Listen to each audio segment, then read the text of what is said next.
Every NFL fan has that one team, that one player that they want their team to destroy every chance they get.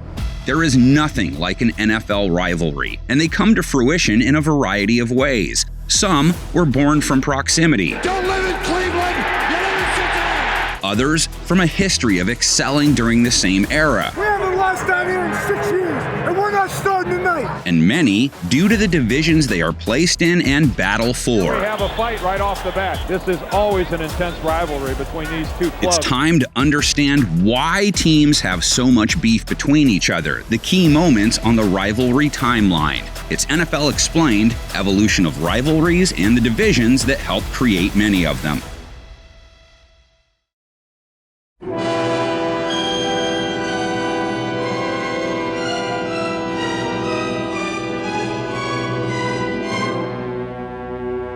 There is nothing a Chicago Bears fan loathes more than losing to the Green Bay Packers, and it's made worse when their star player and your chief arch enemy rubs it in your face.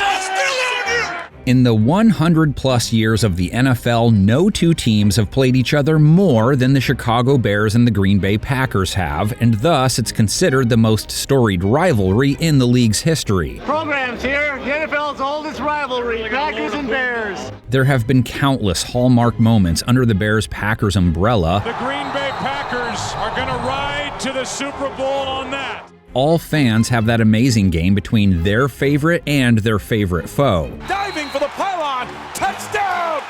However, what we are going to reveal are the signposts along Rivalry Road that specifically fanned the flames between the fans, their players, and even their coaches. And coaches are the foundation to the Chicago-Green Bay beef. The Packers and Bears have been playing each other since 1921.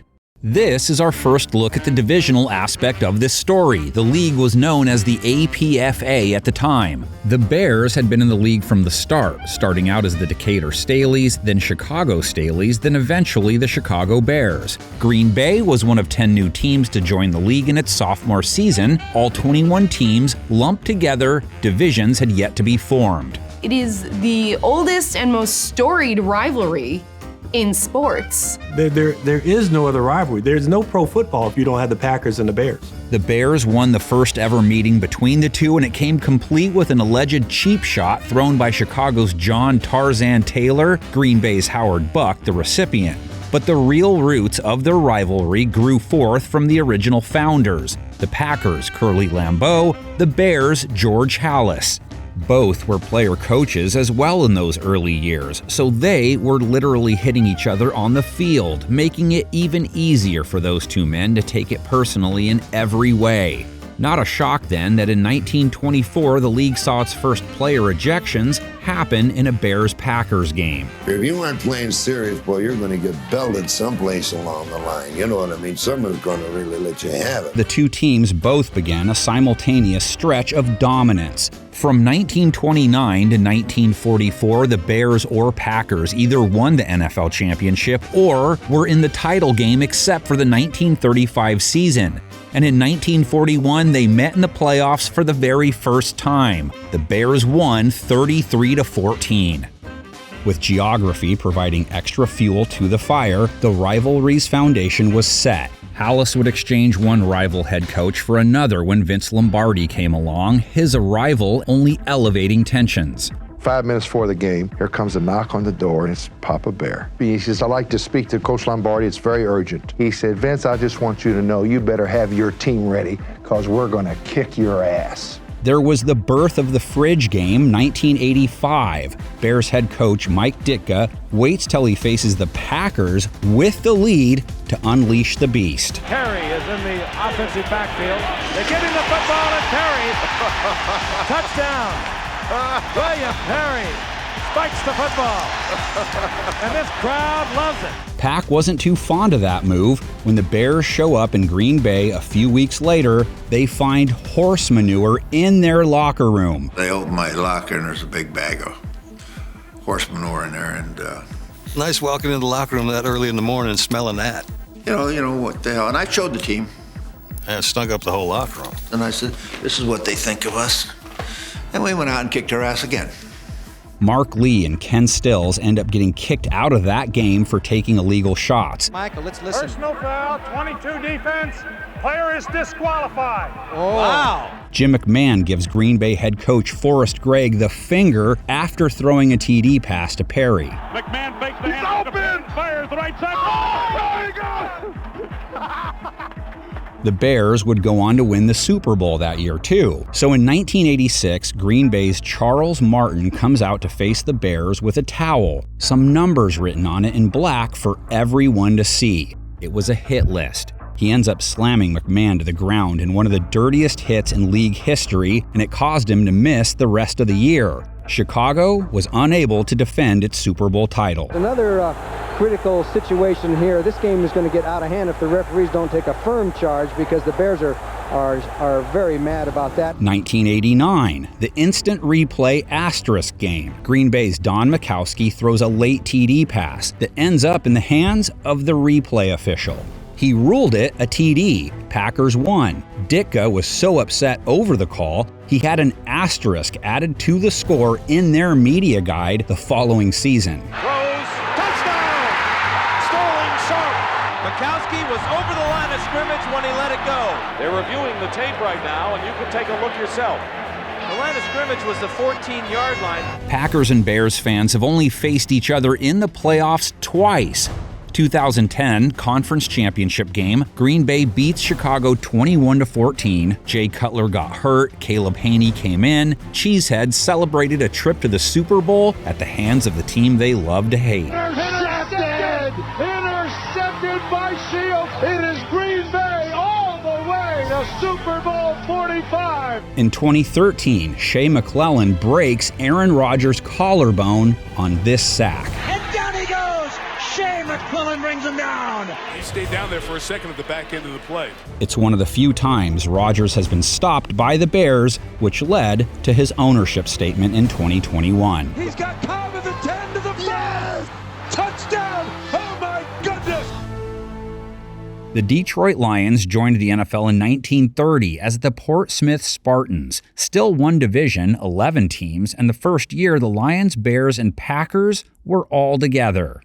Packers-Lions doesn't have the same kind of history as Packers-Bears, but it holds the distinction as the longest continuous rivalry in the NFL. We the Detroit Lions, stop playing with us. I don't even watch TV, but I heard everybody already picked the Packers over us. Stop playing with us. See, in 1982, both Packers-Bears games got canceled due to the strike. Green Bay and Detroit have played each other every year since 1932, and most polls show Lions fans dislike Green Bay more than any other of their division foes. Rainbows high and deep into the end zone, and it is caught for a touchdown, and the Packers have won.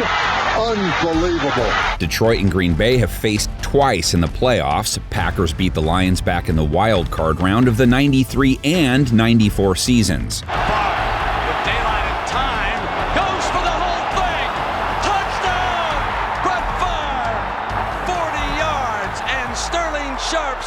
Touchdown of the game. Bears-Lions have never played playoff football yet, but the two teams are responsible for speeding up the inevitable playoff format that would make the game so exciting.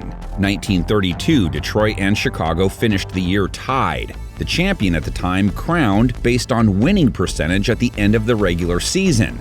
So they faced off in the first ever playoff game of sorts, a tiebreaker matchup to determine the league champ.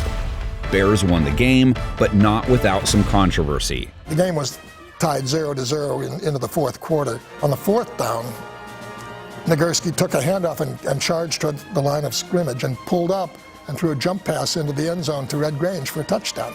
Well, at that time, the rule was you couldn't throw a forward pass unless you were 5 yards behind the line of scrimmage. Nagurski clearly was closer than 5 yards behind the line of scrimmage when he threw the pass, but the referees didn't call it. Chicago had made it official. The Bears were the world champions. In the offseason, you had the owners get together and say, this was a pretty good way to determine our champion. We should split the league into 2 divisions. 1932 was the year the NFL added the Boston Braves, now the Washington Commanders, which meant the start of the Washington-New York rivalry. It doesn't always get the same press the other NFC East pairings do, but they technically have the longest-running rivalry in the NFC East. Beckham has worked Josh Norman today. Washington beat the Giants in their first ever meeting 14-6, but the fire didn't really start until a few years later. 1937 final regular season game, the winner would take the East. Washington owner George Preston Marshall busses in 12,000 fans and a 150-piece marching band to the game, which was being held in New York. And paraded them through the city to the Polo Grounds. The band and their fans belting out their new HTTR fight song along the way. The ploy worked, right? Washington thumped the Giants 49-14 and then won the championship. First playoff game between the two, 1943, Washington winning 28-0. Sling and Sam, there's Baugh, there's hope. Hall of Fame quarterback and Washington icon Sammy Baugh retired in the early 50s, so things between the Redskins and Giants cooled. Then 1966 rolled around, pouring it on for Huff, we'll call it. The Redskins beat the Giants in the highest scoring game in NFL history. The scoreboard flashed and changed like a pinball machine, gone crazy. But it was the last 3 points scored that added fuel to the rivalry fire. Sam Huff, a Hall of Fame linebacker, spent most of his career in New York, but he left on bad terms. The linebacker ended up in Washington. The Redskins were winning that 1966 contest, 69-41 with a few seconds left, yet elected to tack on a field goal. Washington's Otto Graham said he was just trying to give his kicker some extra reps. The talk after, though, was that Huff talked Graham into it out of spite. It was fun for everyone but the New York Giants on a day the sky rained football. The rivalry's intensity really got amped up in the 80s. Both teams emerging as NFL elites during the decade will do that. Plenty long enough. It's good! From 1982 to 1991, the two clubs won 5 Super Bowls between them and made 6 overall. The Giants even exacting some fight song revenge along the way, even though it didn't stick like HTTR.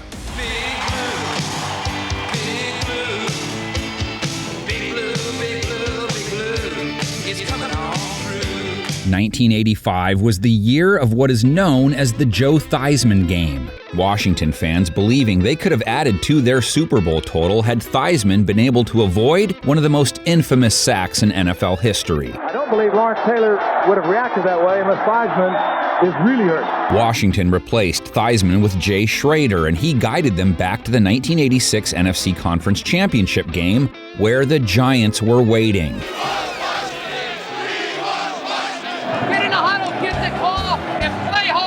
Second time they squared off in the playoffs, New York wins 17-0 on their way to a Super Bowl victory. Fans are going to get up into it now, and they're going to make it tough for Schrader. Schrader hands off, and Rodgers is stopped. 2009, the year of the fisticuffs, the tension between the two reaching a breaking point not just once. Hey, watch these guys square off. It takes the look of a hockey game here for a second as they take the fighting pose to go after each other. But twice, a fight broke out in both Washington games that year. That's Moss and Webster. Moss was without his helmet as those two went to the ground. Odell Beckham Jr. and Josh Norman had their share of fisticuffs when Norman was a Panther. No funny business today, and do not make a mockery out of this game. So when he joined Washington, it injected a renewed dislike between the teams. Meanwhile, on the touchdown run, look at this between Norman and Beckham. He just grabbed me. I'm like, first drive, it's going to be a long if you do this. First significant moment in Giants-Commanders, 2022 late season game. Winner would be positioned to make the playoffs. Washington rallies late to give themselves a shot at OT, or so they thought. Illegal formation. Offense number 17. He was not lined up on the line of scrimmage. You see, he looked over to Carl Johnson over there on that side, the line judge. And the final play of the game did little to dispel the belief in Washington that the G-men are given preferential treatment. Resentment, a key rivalry ingredient. Oh, a lot of contact there. Wow. A lot of contact there. Washington and New York would welcome the third member of their eventual NFC East quartet in 1933. That's when the Philadelphia Eagles were established. It was also the year the NFL first created two divisions. This would guarantee a championship game. Washington, New York, Philadelphia were all together for the first time.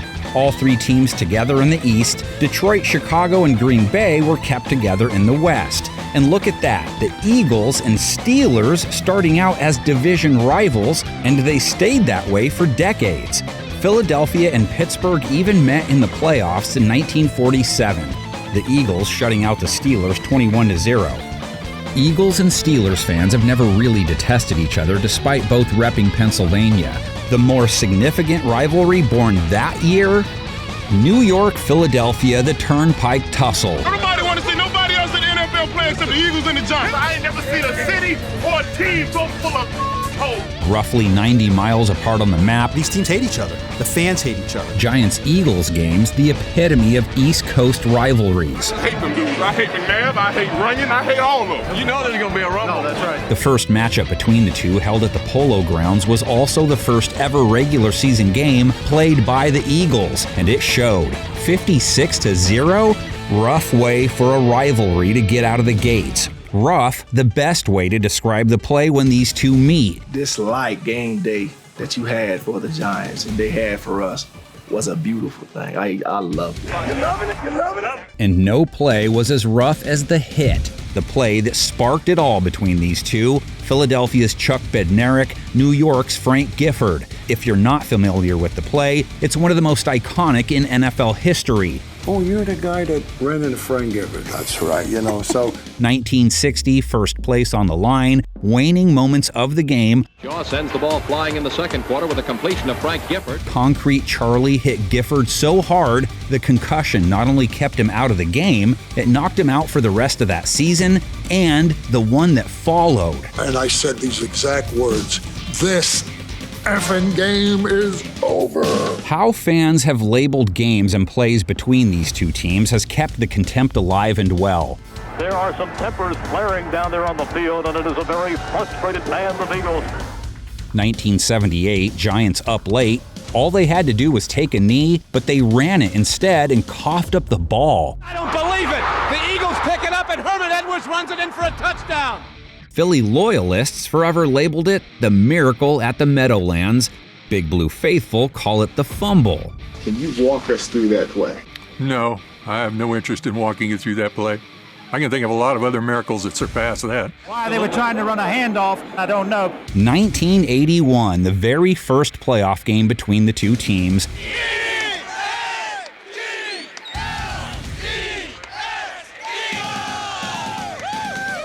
New York taking that contest in the end, 27-21. Complete touchdown, boys! The rivalry's next shot in the arm, 1986, when Buddy Ryan took over as Philadelphia's head coach. Bill Parcells manning that spot in New York. That was two very big egos situated very close together. Your personality, you got it figured out. I ain't got it figured out. No. Don't let them bother you. The game that stuck out during their run came in 1988. League schedulers on point pitting them against each other on the 10-year anniversary of the miracle at the Meadowlands. The ball is spotted. The kick is blocked. It's blocked. And it's lateral back and running in for a touchdown. The Eagles win.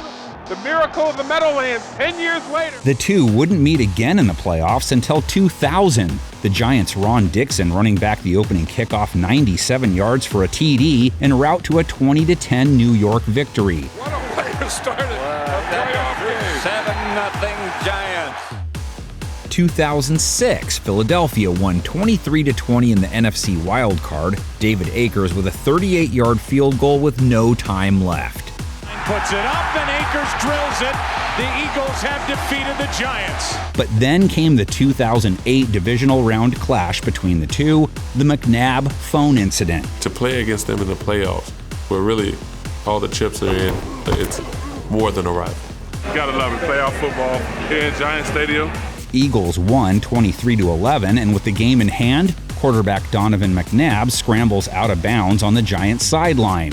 he celebrates the impending win by answering a phone call. What drew the flag? Donovan McNabb picking up the phone. You know, sometimes I don't know what runs through that guy's head.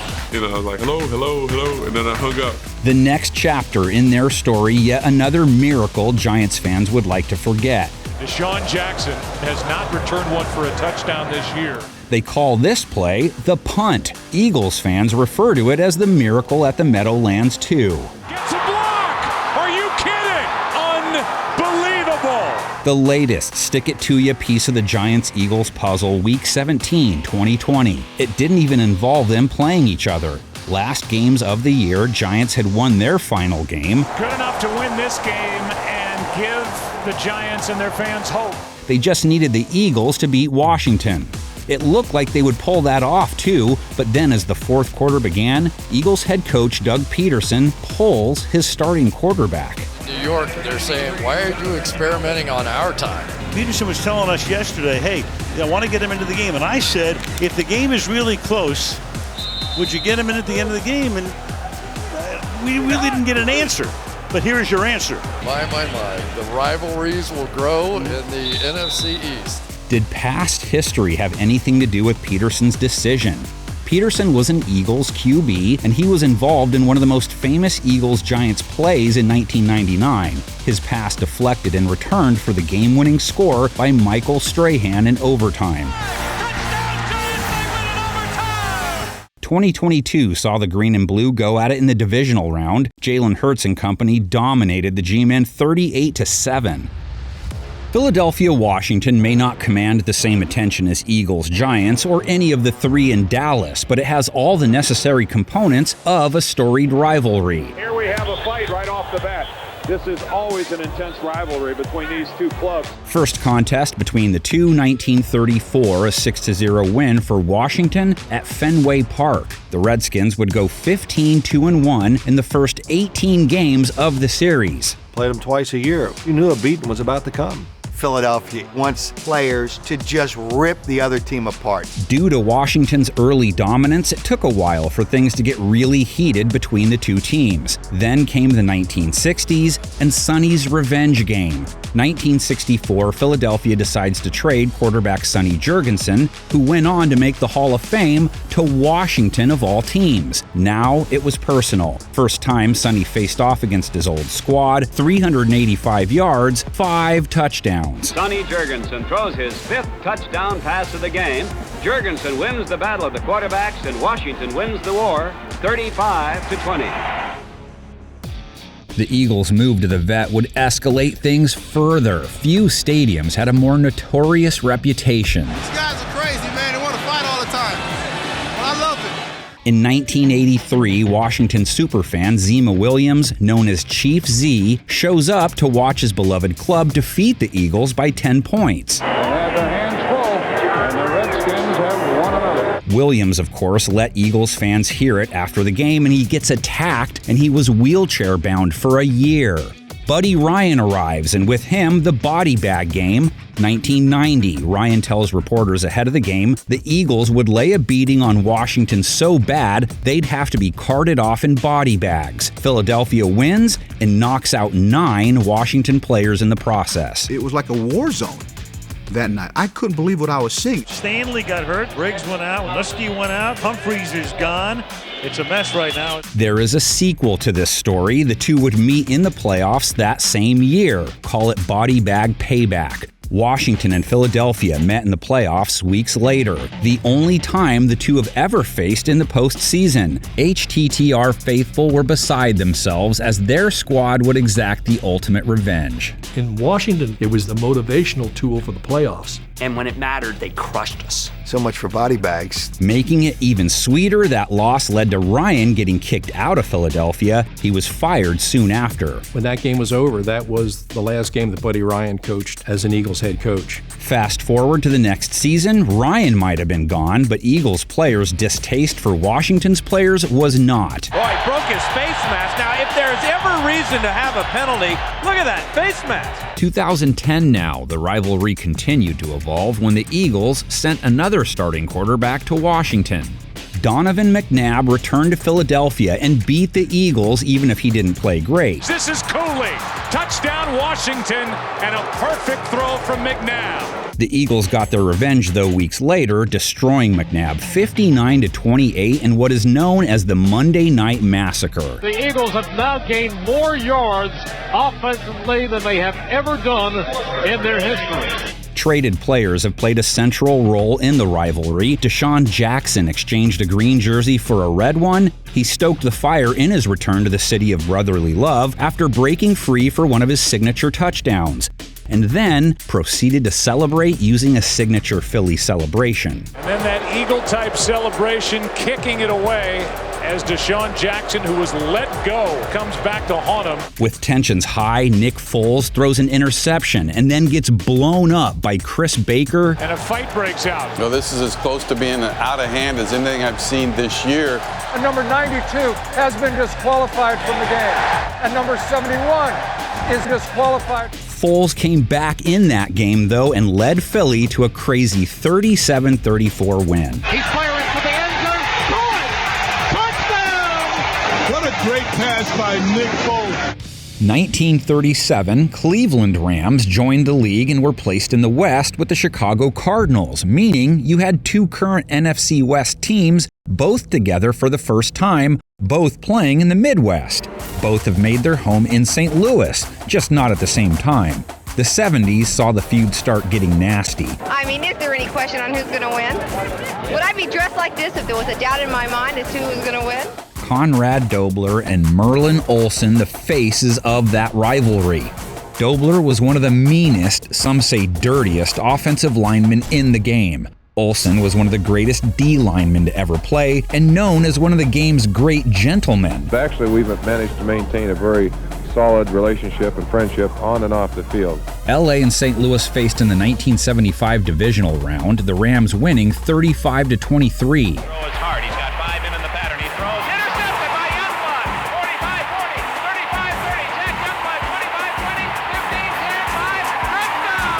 And in 2021, the Rams beat the Cardinals in the wild card round on their way to the Super Bowl. OBJ airborne with a two-handed grab. The next big NFL rivalry and oldest in the AFC came along in 1950. The league changed the name of the divisions from East-West to National American. Very baseball of them, right? The San Francisco 49ers, the first iteration of the Baltimore Colts, and the Cleveland Browns all joined the league that year. San Francisco placed in the National Division, so now we had 49ers and Rams, though the Cardinals got moved to the AL side, as did the Browns, and thus began the oldest rivalry in the AFC, Cleveland-Pittsburgh. The Turnpike Rivalry, or Turnpike War as it's known, because the majority of the driving between the two cities takes place on turnpikes.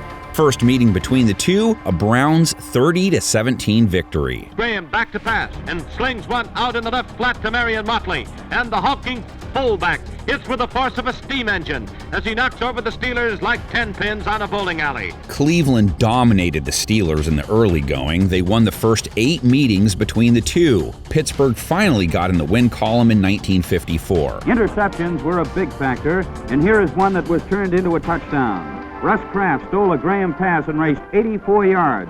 The Browns dominated the first 2 decades of the matchup, Pittsburgh turning the tables in the 70s and owning the Browns for the most part ever since. Giving the ball to Franco through the middle, then over the 15 to 10 to 5. Touchdown Pittsburgh. They opened it up down the middle, and the big guy went straight ahead through the hole. Where on the timeline did the first serious spark take place? Some argue it was 1976, the Turkey Bradshaw hit. Joe Turkey Jones body slammed Terry Bradshaw, knocked him out of the game, and almost cost him his career. I was taken off the field on a board, didn't have one, so they took a door off of a locker room and put me on top of that door, strapped me down. They took me to the airport, set me on the top of the seats of the plane, flew me to Pittsburgh. Then I got x-rayed and had no feeling for 2 days. And the third day, the feeling started from my toes and worked its way up. Chuck Noll, of course, was Pittsburgh's head coach during their dynasty. Noll also happened to be a Cleveland native and a linebacker for the Browns.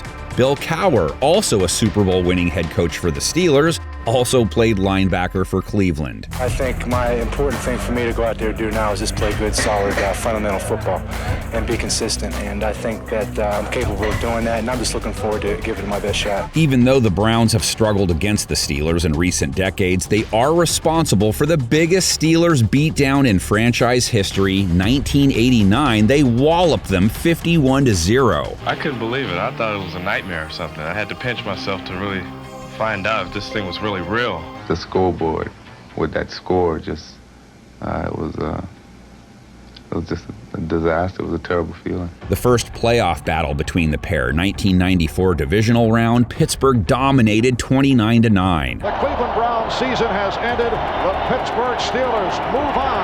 Browns-Steelers almost ended prematurely. Cleveland's owner, Art Modell, relocated the team to Baltimore in the 90s. One of the most telling moments in Steelers-Brown history, Monday night game in 1995 played in Pittsburgh. Fans all over the stadium wore orange armbands as a tribute to the Browns franchise being shut down. If you can imagine, there's actually empathy here in Pittsburgh for what has happened to the city of Cleveland. That set up the rivalry's next big moment. The Browns returned in 1999. They drew Pittsburgh in the first game back, who proceeded to embarrass them in their homecoming, 43-0. So the rivalry is renewed with a whimper and not a bang, as the Steelers knock off the Cleveland Browns 43-0. To be fair, though, when they met again later that year, the Browns hit a dramatic walk-off game-winning field goal. Placement, the kick is up. Goal! From 40 yards out, Cleveland on the road. There couldn't be a sweeter victory. 2002, Browns and Steelers faced in the wild card. Cleveland had them dead to rights, up 17 in the third quarter, lost the game in the final minute. The football came up just short. It didn't allow Cleveland to get out of bounds fast enough. Moved to 2004 now, Browns pass on a certain QB who was born in Ohio. They instead used their 6th pick on Kellen Winslow Jr. The Steelers then take Ben Roethlisberger a few picks later. Big Ben, the most dominant Pittsburgh quarterback against the Browns, he finished with a 25-3-1 record against them in his career, playoffs included. Roethlisberger to throw it again. Pump, looking for a deep shot. He's got Brown on separation. Touchdown, Pittsburgh! Ben Roethlisberger! Roethlisberger only lost once to Cleveland at home his entire career. His final win at Heinz Field against the Browns. But what has this city, this venue, Heinz Field, what has it meant to you? Everything. Like I said, I'm so thankful and blessed to be able to call this place home. One of Roethlisberger's teammates has done as much as anyone to keep the fire between them burning. Let's just say James Harrison probably isn't going to get too many free rounds when he's in Ohio. There was the 2005 game. A Browns fan ran onto the field where he ended up meeting Harrison. I was like, huh. So he does it to fans too, not just opposing quarterbacks. That's a different type of guy.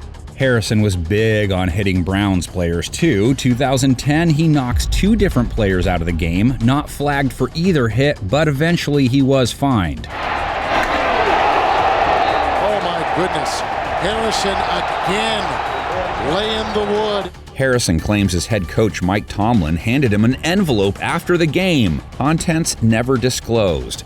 Harrison would add to his legacy as Cleveland's most hated player the following year, too. Colt McCoy, his target in a 2011 game. He got planted, and I mean planted.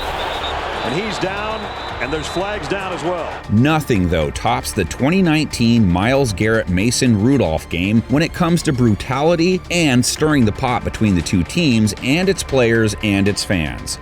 Rips the helmet off Rudolph's head, and then eventually swings it and hits him in the head. And then Ogunjobi comes up and hits Rudolph from behind. Beyond words, Joe. Oh, gosh, that's one of the worst things I've ever seen on a professional sports field. Things didn't let up in the aftermath of it. In 2020, Steelers wide receiver Juju Smith-Schuster was asked about the rivalry ahead of their playoff game.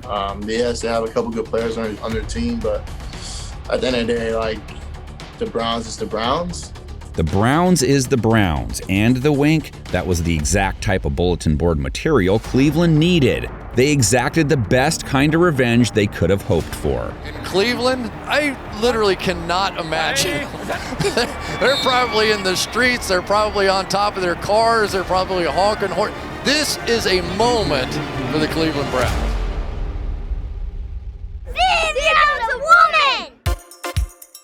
We're gonna slaughter the lambs. Go Rams! The other rivalry formed in 1950, LA versus the Bay, Northern California versus Southern California. Their fans certainly have never cared for one another, in large part because both teams were so good in the 70s.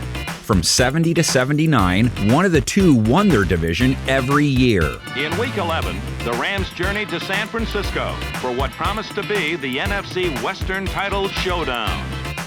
The first North-South playoff tilt 1989 Conference Championship game, vintage Joe Montana outing, 49ers win 30-3.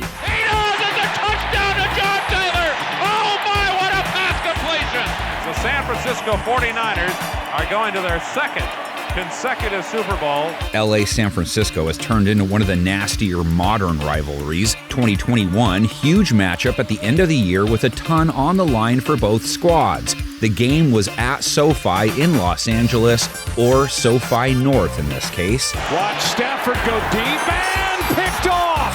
And if it stands, and it looks like it will, the 49ers have won, and they're in the playoffs. LA lost that game, but when the two met again in the playoffs a few weeks later, there was a push to try and keep 49ers fans from buying tickets. It felt more like a Rams house in the end, which helped propel them to the Super Bowl. Garoppolo under pressure, intercepted by the Rams, and they may ride to the Super Bowl on that.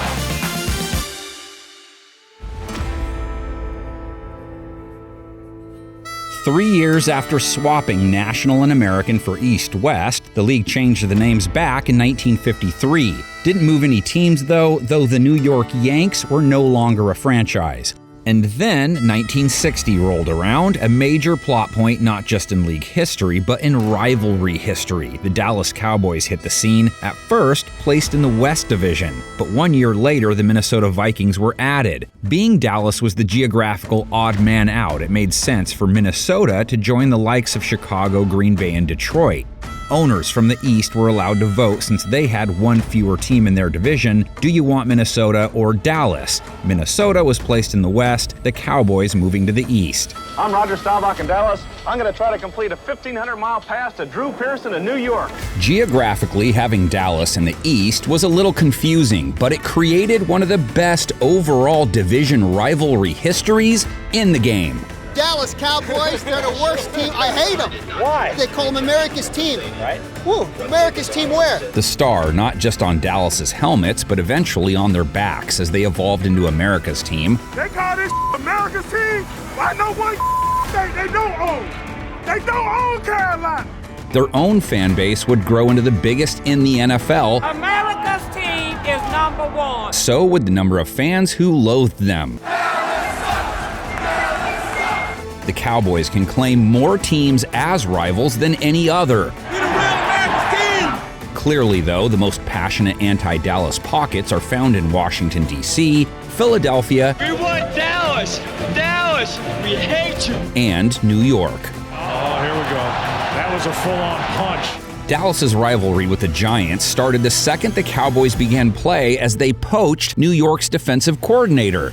So when the two met for the first time in 1960, the G-men were facing Tom Landry, who also happened to play for them. Landry blocks the kick for point with his face. Giants and Cowboys tied their first ever meeting 31-31. The Dallas Cowboys pull even in the final minutes, tying the Giants 31-31 to end the New Yorkers' title aspirations. From there, plenty of great games between them. The Giants, however, would struggle through the mid-60s and all of the 70s. The 80s, that's when things between them got ramped up. The Giants ending a close to decade-long playoff drought in 1981 on a dramatic last-second field goal against Dallas, of course. Number 18 gets the Giants playoffs after 18 years. 1986, Dallas and the Giants meet with identical 6-2 records. The Cowboys had the #1 offense in the NFC and the conference's #1 QB in Danny White until Carl Banks broke his wrist. White back on blitz is coming and the ball is loose. Dallas went 1-6 without White down the stretch. The Giants won the Super Bowl, one of two they won in the 80s. The 90s, on the other hand, Dallas's decade. Jimmy Johnson took over for Landry in 1989 and wasted no time endearing himself to the Big Blue faithful. Thanksgiving of 1992, Dallas wins 30-3. Giants players complained they ran the score up. Johnson's response? He called them whiners, adding a classy football team doesn't cry and whine about somebody beating them up. Here's Aikman again. Touchdown to Harper. One of the greatest individual performances anyone has ever seen. Final game of 1993, both teams 11-4. Giants separated Emmitt Smith's shoulder in the first half. Run down by Greg Jackson, and Smith is hurt. Smith keeps playing, though, picks up 168 yards on 32 grueling carries on the day, 41 of them coming on the game-winning drive in OT. Emmitt Smith gets too much money and he's overpaid. Let him get under those shoulder pads today and see who gets paid too much money. John Madden said he never went into a locker room after a broadcast to congratulate anyone except for the time he did so for Smith. You've seen Emmitt Smith empty his tank before, and he really emptied it today. The bad blood between the two reached a fever pitch the next year. Troy Aikman threw a Hail Mary to Alvin Harper at the end of the half. And it's knocked down. And the Cowboys want a flag, and Irvin is screaming at the side judge. As all of a sudden this breaks out. Look out, look at this. Chaos ensued. Cowboys safety James Washington grabbed a photographer's monopod and was using it like a sword, calling on Giants players to come take him on. It was insanity. And he's going to take a camera from that photographer on a tripod, and he brandishes it as a weapon, but never does use it. New York's Big Tuna wasn't coaching that game. The legendary Bill Parcells left New York after the 1990 season. Let's get this operation moving. Shut up. He landed in a couple other spots first, and then to Giants fans' horror, took over as the lead man in Dallas. One more time. It's going to be, just try and I'll do the best I can. You look like a teenager tonight. What's the matter with you? He returned to the Meadowlands in 2003 wearing the star and led the boys to a 35-32 OT win. Bill Parcells come into Giant Stadium and leave with a 35-32 overtime win. 6 years later, Dallas was ready to open up the house that Jerry built. Of course, they let the Giants play visitor for the first game, so it was doubly painful when they lost their home opener on a last-second field goal. The New York Giants can celebrate on the home turf, the new home turf of the Dallas Cowboys. Eli Manning wanted to make sure everyone remembered it, too. He signed the wall of the visitors' locker room 33-31, first win in the new stadium. 2007 first playoff pairing divisional round, Eli Manning and company beat Tony Romo and the #1 seeded Cowboys 21-17. It's the only time they've played a postseason game as of 2022. Rolls right, throws a deep ball down the right sideline. It's a jump ball. Odell Beckham Jr. made the catch with one hand. Wow, what a catch by the rookie! One of the most iconic catches in the game's history, Cowboys-Giants. A lot of that play has to do with the setting. Sunday Night Football is the only game on TV, and it's the Giants versus the Cowboys. That may be the greatest catch I've ever seen in my life. It's in the conversation. It just seems to be the natural instinct of hogs that when they see a Dallas Cowboys jersey, they want to tear it apart. The start of the Dallas-Washington rivalry, one of the best ever. How about some fight song blackmail? As we mentioned, Washington had come up with their HTTR fight song in the 30s. The team didn't own the rights to the song, though. So when their owner, George Preston Marshall, has a falling out with the team's band director who wrote the tune, he sells it to Clint Murkison, the eventual owner of the Cowboys. He actually tried to buy Washington from George Preston Marshall and move them to Dallas, and George Preston Marshall had no interest in selling Safe to say Murchison and Marshall were not fond of each other, so when it came time to vote on whether Dallas would be admitted to the league, which required approval from all league owners, Marshall threatened to vote no unless Murchison gave the song back. This is the story of a brand new team on the Texas scene, the Dallas Cowboys. The two clubs first played in 1960, Washington taking it 26-14, the Redskins' only win that season. The 70s was all about Tom Landry and George Allen. Allen took over Washington and made it clear Dallas is our focus. George Allen, he hated the Cowboys. The bastards can't take it. The bastards can't take it. He'd tell us, I hate those sons of guns. I can hear him right now. Roger Staubach and company. Roger Staubach, Tom Landry, Tex Ram. Allen hated the Cowboys so much he refused to call one of his own players, Dallas Hickman, by his first name. His attitude about the Cowboys ignited the rivalry. The Redskin-Cowboy rivalry is intense because the Cowboys had this division to themselves. They had a cakewalk every year. They won it every year, 8 consecutive years. So we come in and we destroy their power. We knocked them off. And anytime any club comes in and upsets your equilibrium, then there's going to be a rivalry. 1972 NFC Championship game, Roger Staubach behind center rather than Craig Morton. Washington wins easy to move on to the Super Bowl. And quarterback Roger Staubach is no longer a factor. After the game, Washington's Dyron Talbert gave the impression beating Staubach was easier than beating Morton. Staubach heard about Talbert's comment and vowed revenge. They beat us, and Dyron just couldn't wait to say, we're glad that Staubach was a starting quarterback. And that really ticked me off. I mean, he didn't say that before the game.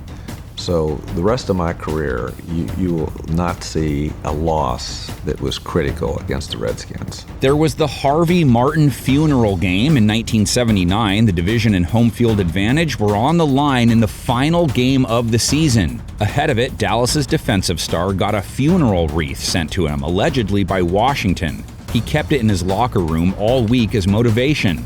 Dallas was down big, though, and appeared dead until Captain Comeback put on his cape and threw 2 touchdowns in the final 5 minutes. Cody Hill! Touchdown! Cody Hill! Martin raced to the Washington locker room after, opened the door, and threw the wreath in. Unfortunate, they were in the middle of a team prayer. 1982 NFC Conference Championship game. We didn't like Dallas, they didn't like us. We have to beat these guys. I don't want to sit here all offseason again hearing about Dallas. Fans, after beating Minnesota the week before, break out into "We Want Dallas" chants.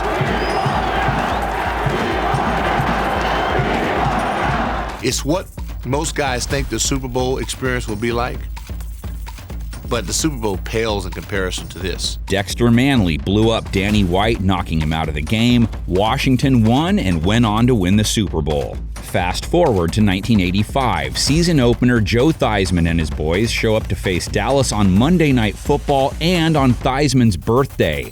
Dallas picked him off 5 times, leading to him landing on the bench. Fans happy to sing him happy birthday when he got there. Back to throw, he's being pressured, he throws, it's intercepted at the 25-yard line. The strike year of 1987, Dallas fielded a team that included several of their stars. Washington was made up of all replacement players. To Cowboys fans' disbelief, the Redskins win the game and eventually the Super Bowl. To the 4, touchdown! Jimmy Johnson arrived in 1989. Dallas was terrible, only won 1 game all year, but the team they beat, Washington. They done it, Brad, they done it. Here's your 0-16. 2012, winner takes the division, loser out of the playoffs. This is our house! Alfred Morris, 3 touchdowns, 200 rushing yards, Redskins win.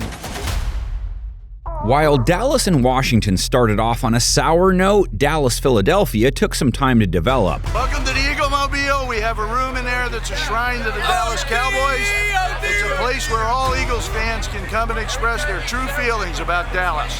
Dallas sucks! Dallas sucks! This is a game between good versus evil.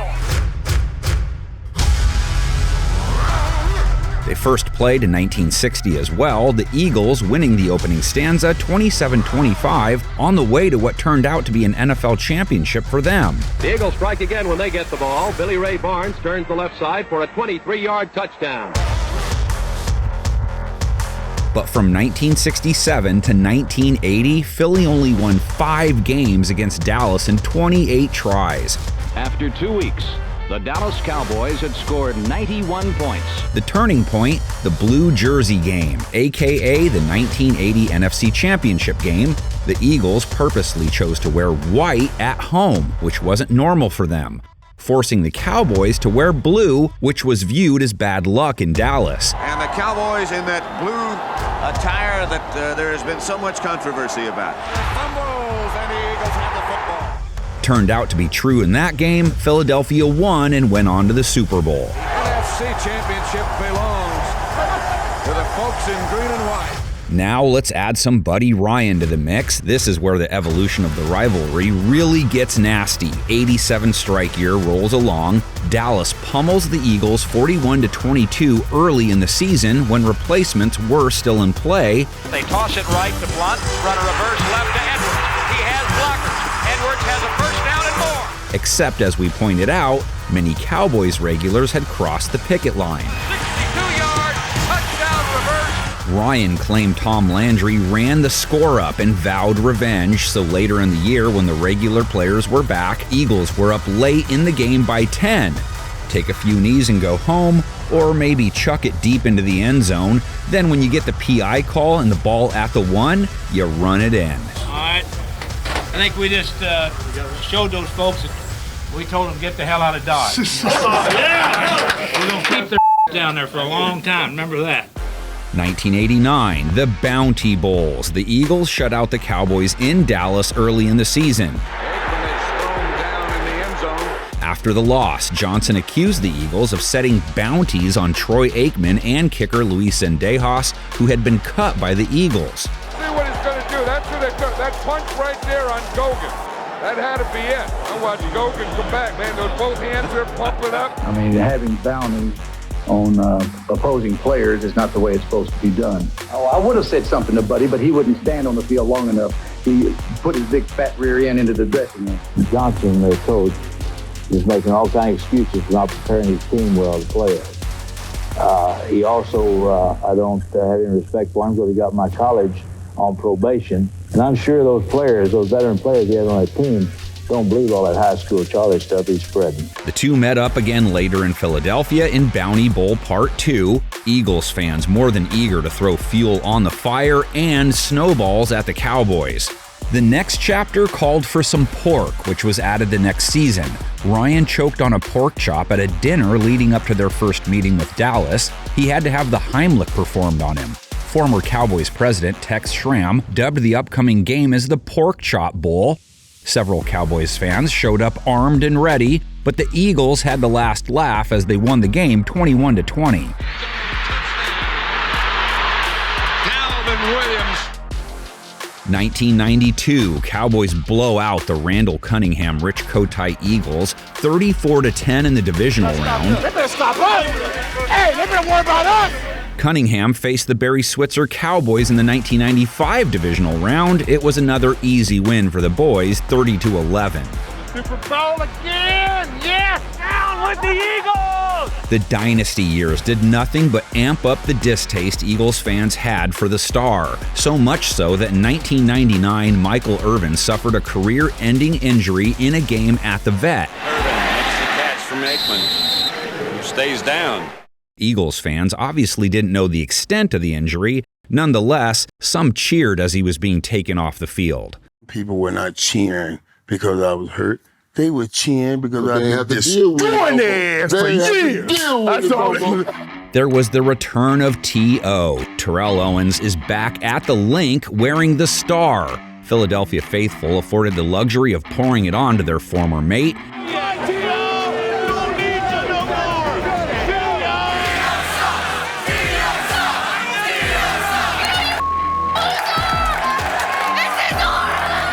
As the Eagles poured it on to Dallas. He is in for the touchdown. 2009 wild card round, Tony Romo, Donovan McNabb. Results the same as before. Dallas wins 34-14. Jones cuts inside of Hansen. You just won't find too many rivalries with this intensity, which showed through again in 2017 at the draft of all places. It was held in Philadelphia, perfect setup for former Cowboys receiver Drew Pearson to stir the pot. The commissioner says, man, they're really out there.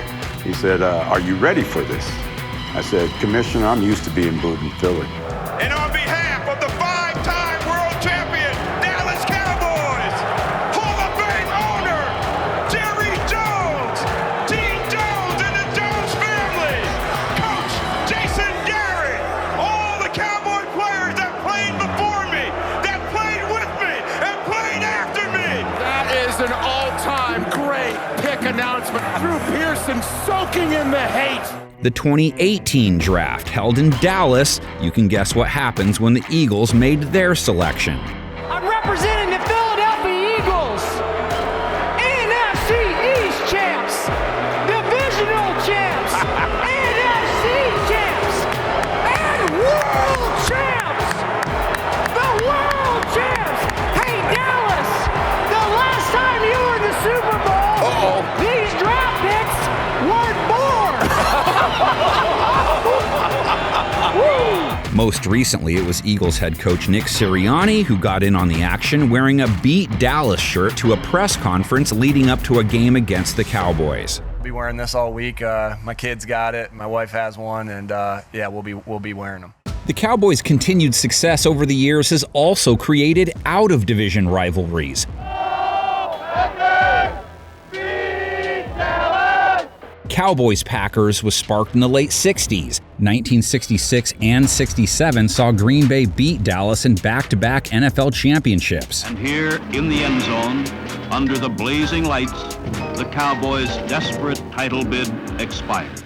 Divisional round, 1982 playoffs. It's often the forgotten playoff battle between the two. Oh, mercy! How did he catch it? Dallas victorious over the Lynn Dickey Packers. The Cowboys dominated every phase of the first half and carved out a 20-7 lead that was sparked by a touchdown return by Dennis Thurman. 93, 94, and 95, Dallas beats Green Bay in the playoffs. Then 2014 and 2016, Green Bay beats the Boys in the divisional round.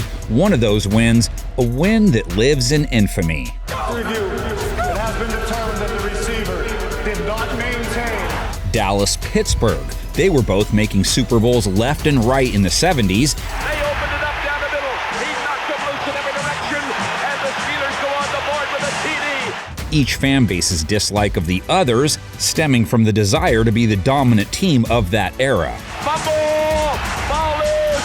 Still loose! Dallas-San Francisco, one of the best conference rivalries and longest running when it comes to non-division opponents. Owens again heading for midfield. There he goes.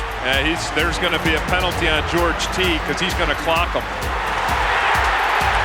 So Owens was going to show him up again, and Teague just said, "The heck with it. This game's over anyway. I'm just going to take a cheap shot at him."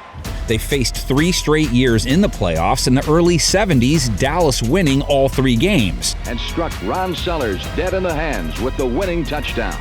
They met again in the postseason in 1981, 49ers winning that bout.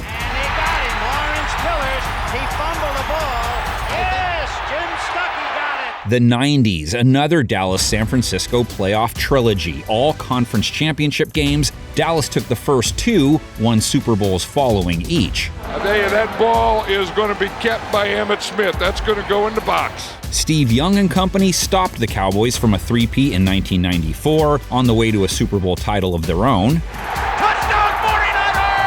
Most recently, 2021 and 22, San Francisco with back-to-back wins in win-or-go-home games. Ball got tipped up and taken by Fred Warner. Pick City, baby! And how about Dallas-New England? It doesn't have very many landmark moments, but in the modern era, the Patriots' success has put them in competition for the America's Team title. What they share in common, then, they are everyone's enemy. Oh, that's it. Good pressure. That's it, good pressure. It took New England some time to reach Dallas status, but their interdivision rivalries were instant. Same year as the Cowboys joined the NFL, the AFL began play. They went with an East-West split.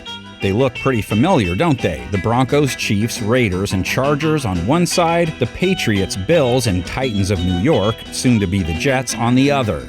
The first division rival New England faced, the Jets, Boston Patriots versus Titans of New York, Week 2 of the 1960 season. Patriots getting out of the gate in the series with a 28-24 win. You know, you heard that saying, sometimes you're the windshield, sometimes you're the bug.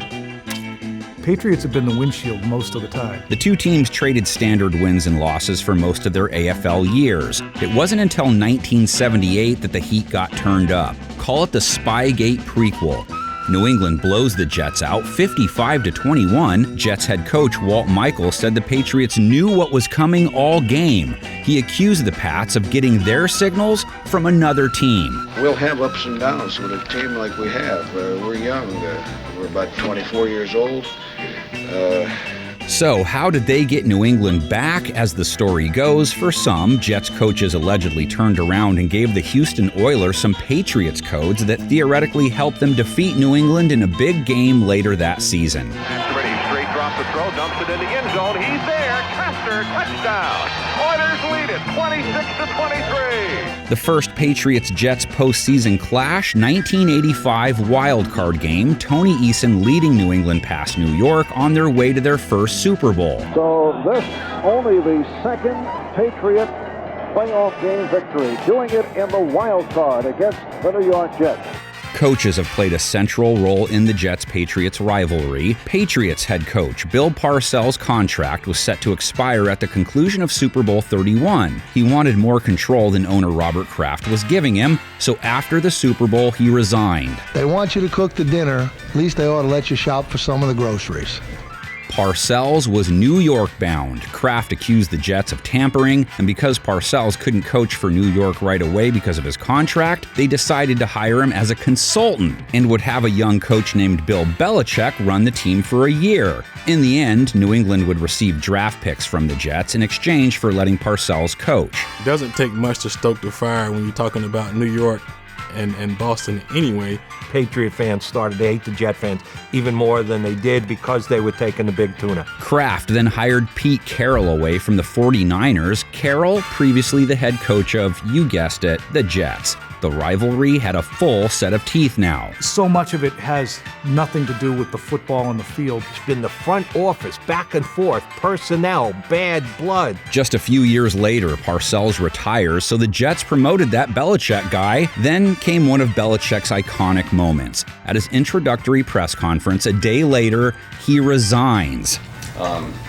Due to the various uncertainties surrounding my position as it relates to the team's new ownership, I've decided to resign as the head coach of the New York Jets. He ends up as the head coach of New England, obviously. Same deal, New England this time giving up draft picks to open the door for him coaching right away. Hopefully this press conference will go a little better than the last one I had. The Jets seemingly played a major role in creating the Patriots dynasty. It was a New York player that knocked Drew Bledsoe out of a 2001 game between the two. Oh, does he hit? Oh, my. And oh, look at Drew. That hit by Mo Lewis opened the door for a 6th-round draft pick out of Michigan. Patriots fans, you have the Jets to thank, in a way, for Tom Brady. I like sticks. Okay. I like double seam. I All like right. 10 seam. Okay. You just want to throw so you can get on TV, huh? Yeah. 2006, more coaching madness. Jets went back to the Patriots coaching well, hiring defensive coordinator Eric Mangini away from New England to be their head coach. In the press conference prior to their first meeting, Belichick never mentions Mangini by name. Yeah, I'll kind of refrain from commenting on anybody unless they're actually on our team. The same week they were going to meet, New England filed tampering charges against the Jets in connection to their wide receiver Deion Branch. Jets were eventually cleared. Belichick beat Mangini's New York squad in the game that followed. To the end zone, wide open is Jackson, the rookie from Florida, all alone for the score. Then, when the Jets beat the Patriots later in the year, the chatter surrounded their handshake after the game, the idea being it was a little icy. They would meet for a third time that season in the playoffs. Belichick went out of his way to make sure he wasn't bugged about the topic again. Let's check this moment. People get out of his way. How about that? This time a hug. Now we arrive to the actual Spygate. 2007, New England beats New York handily. Too handily, according to the Jets coaches, who filed a complaint stating Belichick told his staffer to record New York's defensive signals. Belichick issued a statement 2 days later apologizing to anyone who had been affected. He also included that he had spoken to Commissioner Roger Goodell to clarify the rule. Belichick was fined $500,000, and the team had to forfeit its first-round draft pick in the 2008 draft. So, look, I understand there's interest out there. I understand that there are a lot of stories, but everything's in the past. It's been decided. It's over with, and we're heading to San Diego. The accusations between the two kept flying. New England claimed Jets personnel taped New England's playoff game illegally. The Jets say they were given permission to do it. Belichick said no permission was ever granted. Yeah, I said that I don't have anything to add to that. Bring in Rex Ryan now. He made sure the pot remained stirred. 2009, he kicked things off with a comment about Belichick's rings. I'm not intimidated by him or anybody else in this business. The presence of Rex Ryan showing up, saying, I'm not going to kiss Bill Belichick's rings, and then going to back-to-back AFC championship games. 3 home teams advance, and the kind of went right up different areas of the New England Patriots fan base. Then prior to their first game against New England in 2009, Ryan records a message sent to all Jets season ticket holders. Make it miserable for Brady when we face him this week. Hey, this is Rex Ryan, the head coach of the New York Jets. I've already admitted that, hey, the Patriots have a better head coach and they got a better quarterback than us. But we're going to see who's got a better team. The reason I'm so confident is that they got to face you and they got to face the rest of our fans. And my challenge to you is we need you at your best. It seemed to work. The Jets won the 100th meeting between the two, 16-9. The next year, New England beats the Jets 45-3. New York's Antonio Cromartie called Brady an a-hole, saying he pointed at the Jets bench after one of his TD passes. We said Tom Brady's a fierce competitor, and watch this reaction after the last touchdown pass. There's one to his bench, and now he turns to the Jet bench. The two met in the playoffs later that season, and the Jets exacted their revenge and celebrated. New England's Deion Branch called their celebrations classless. The Jets doing the jet landing in Foxborough, it was a defining moment of the rivalry. 2012, Thanksgiving, the infamous butt fumble. I have never seen this before in my life. Mark Sanchez not expecting it, and it was the backside of Brandon Moore that knocked the ball out. The two teams have scuffled plenty along the way. 2013 saw the teams brawl during a Patriots 13-10 win. Oh, you know what? There's a fight over there. Flags all over, there's players all over, there's officials trying to separate them. It stung Gang Green faithful pretty good to see their star corner take a field wearing a Patriots uni. Rex Ryan said he was sick to his stomach seeing Darrelle Revis wearing the red, white, and blue instead of green and white. Revis and the Patriots won the revenge game. 58 yards to give the Jets a victory no one saw coming. No timeout. The kick is blocked. And the Patriots hang on barely for the victory. Finally, there was the I See Ghosts game. Patriots picked off Sam Darnold 4 times in a game in 2019. Darnold gave Patriots fans more ammo when the mic picked him up after one of his INTs. Seeing ghosts. Guess who's here? The boogeyman coming. Bills-Patriots started off with a shutout, Buffalo blanking the Pats in their first face-off in 1960 by the score of 13-0. Now he's in trouble again, so perhaps he was just as fortunate that it went incomplete. 1963 saw the two meet in the AFL divisional round, New England taking it 26-8. For the American Football League championship game. Buffalo, New England doesn't have the same teeth as some of the other pairings. There aren't many that really grinds my gears moments on their timeline. Plenty of exciting games, memorable individual performances. The real anger felt by Bills Mafia tied to the fact that Tom Brady and the team owned them like nobody else. 32-3 overall, and when he retired, Brady finished his career with more wins on Buffalo's home field than any Bills quarterback did. Steps up in the pocket, throws it downfield.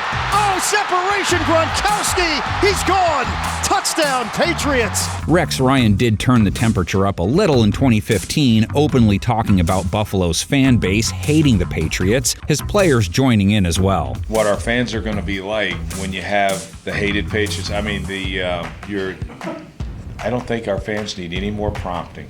The result of all that chatter, a Patriots victory. Buffalo and New England's most recent playoff showdown, 2021, Buffalo sending Bill Belichick to his worst playoff loss ever, 47-17.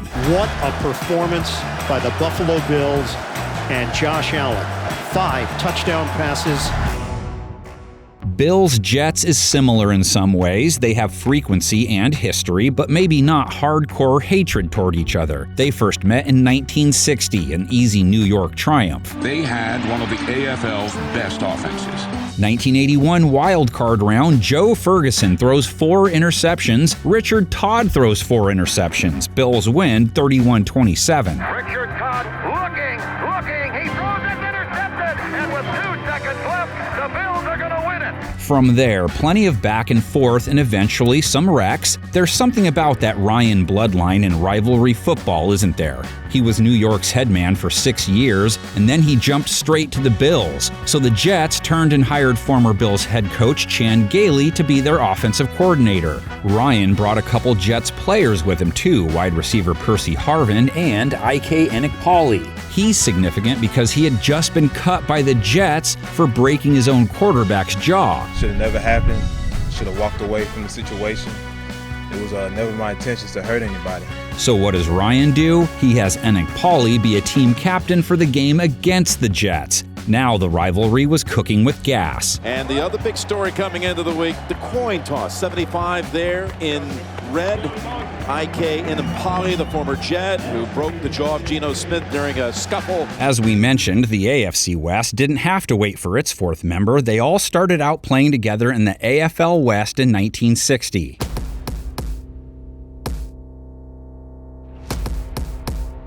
Raiders-Chiefs, one of the best rivalries in the history of the game. The games with the Raiders were not games.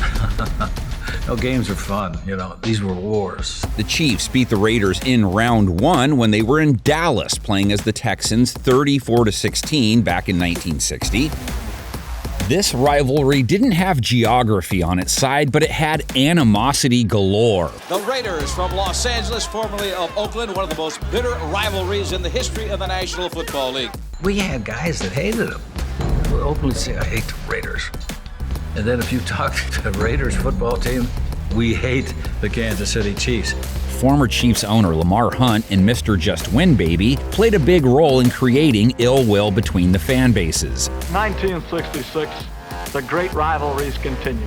Oakland's Al Davis believed the AFL could overtake the NFL at some point. His idea was, this is a guerrilla war. Al's exit strategy was not a merger. Al's exit strategy was take them on, become their equals, then become better than them. But Hunt ended up working out a deal to have the leagues merge. And then he felt he was undercut because Hunt and Tex Schramm from the Cowboys had a merger deal behind his back. The last guy they told about the merger was Davis. The first 2 Super Bowls, it was the Chiefs, then the Raiders who represented the AFL. 1968 and 69, they met in the playoffs, splitting the 2 games. The Chiefs drove inside Oakland's 5-yard line twice and were denied touchdowns both times. Games between the 2 teams in the 60s and 70s were akin to heavyweight boxing slugfests. Buck Buchanan, when he tipped George Bland upside down and threw him down on his head, that rubbed some of us the wrong way. And at times, they did do some actual slugging, too. 1970, Len Dawson slides to stop the clock for a first down late in the game. We had a 3-point lead, a 3rd down play, and I called it a bootleg. Here's the bootleg now by Dawson running to the right himself. Oakland's Ben Davidson wanted to make sure that he was down, apparently. Being a conscientious defensive end. I should touch him down, which is illegal now, but with my helmet in his back. That did not sit well with Dawson's teammates. Davidson and Taylor are going at it. There are at least 8 Chiefs. Here come all the Raiders. Holy Toledo, it's a free-for-all. That's the type thing that happens, and anytime you can take a cheap shot in that game, it's well worth it. 1975 now. Kansas City routs an undefeated Oakland squad 42-10. The passes of Mike Livingston rang up a lead that the Raiders could not catch. Kansas City's mascot, Warpaint, made sure everyone was aware of the situation by doing a lap around the field each time they scored a TD. They had that horse. I remember Madden hated that horse, and every time the Chiefs would score, the horse would run up and down the field. The 80s didn't temper the hatred between the two.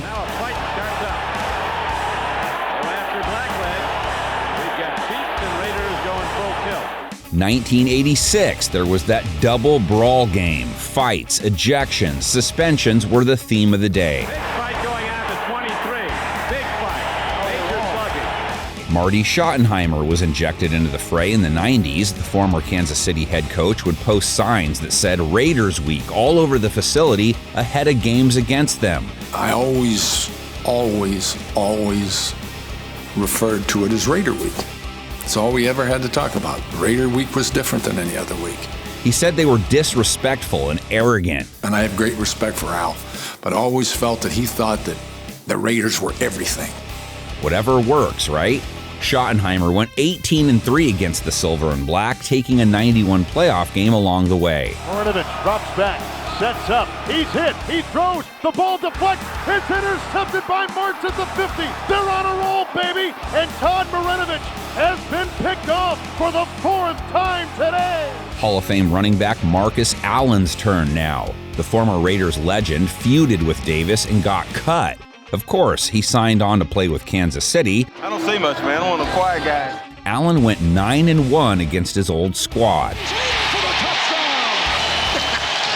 That is number 100. If you asked him, he would say that it didn't mean any more than any other game. But that team said he couldn't do it anymore. And he always wanted to prove them wrong.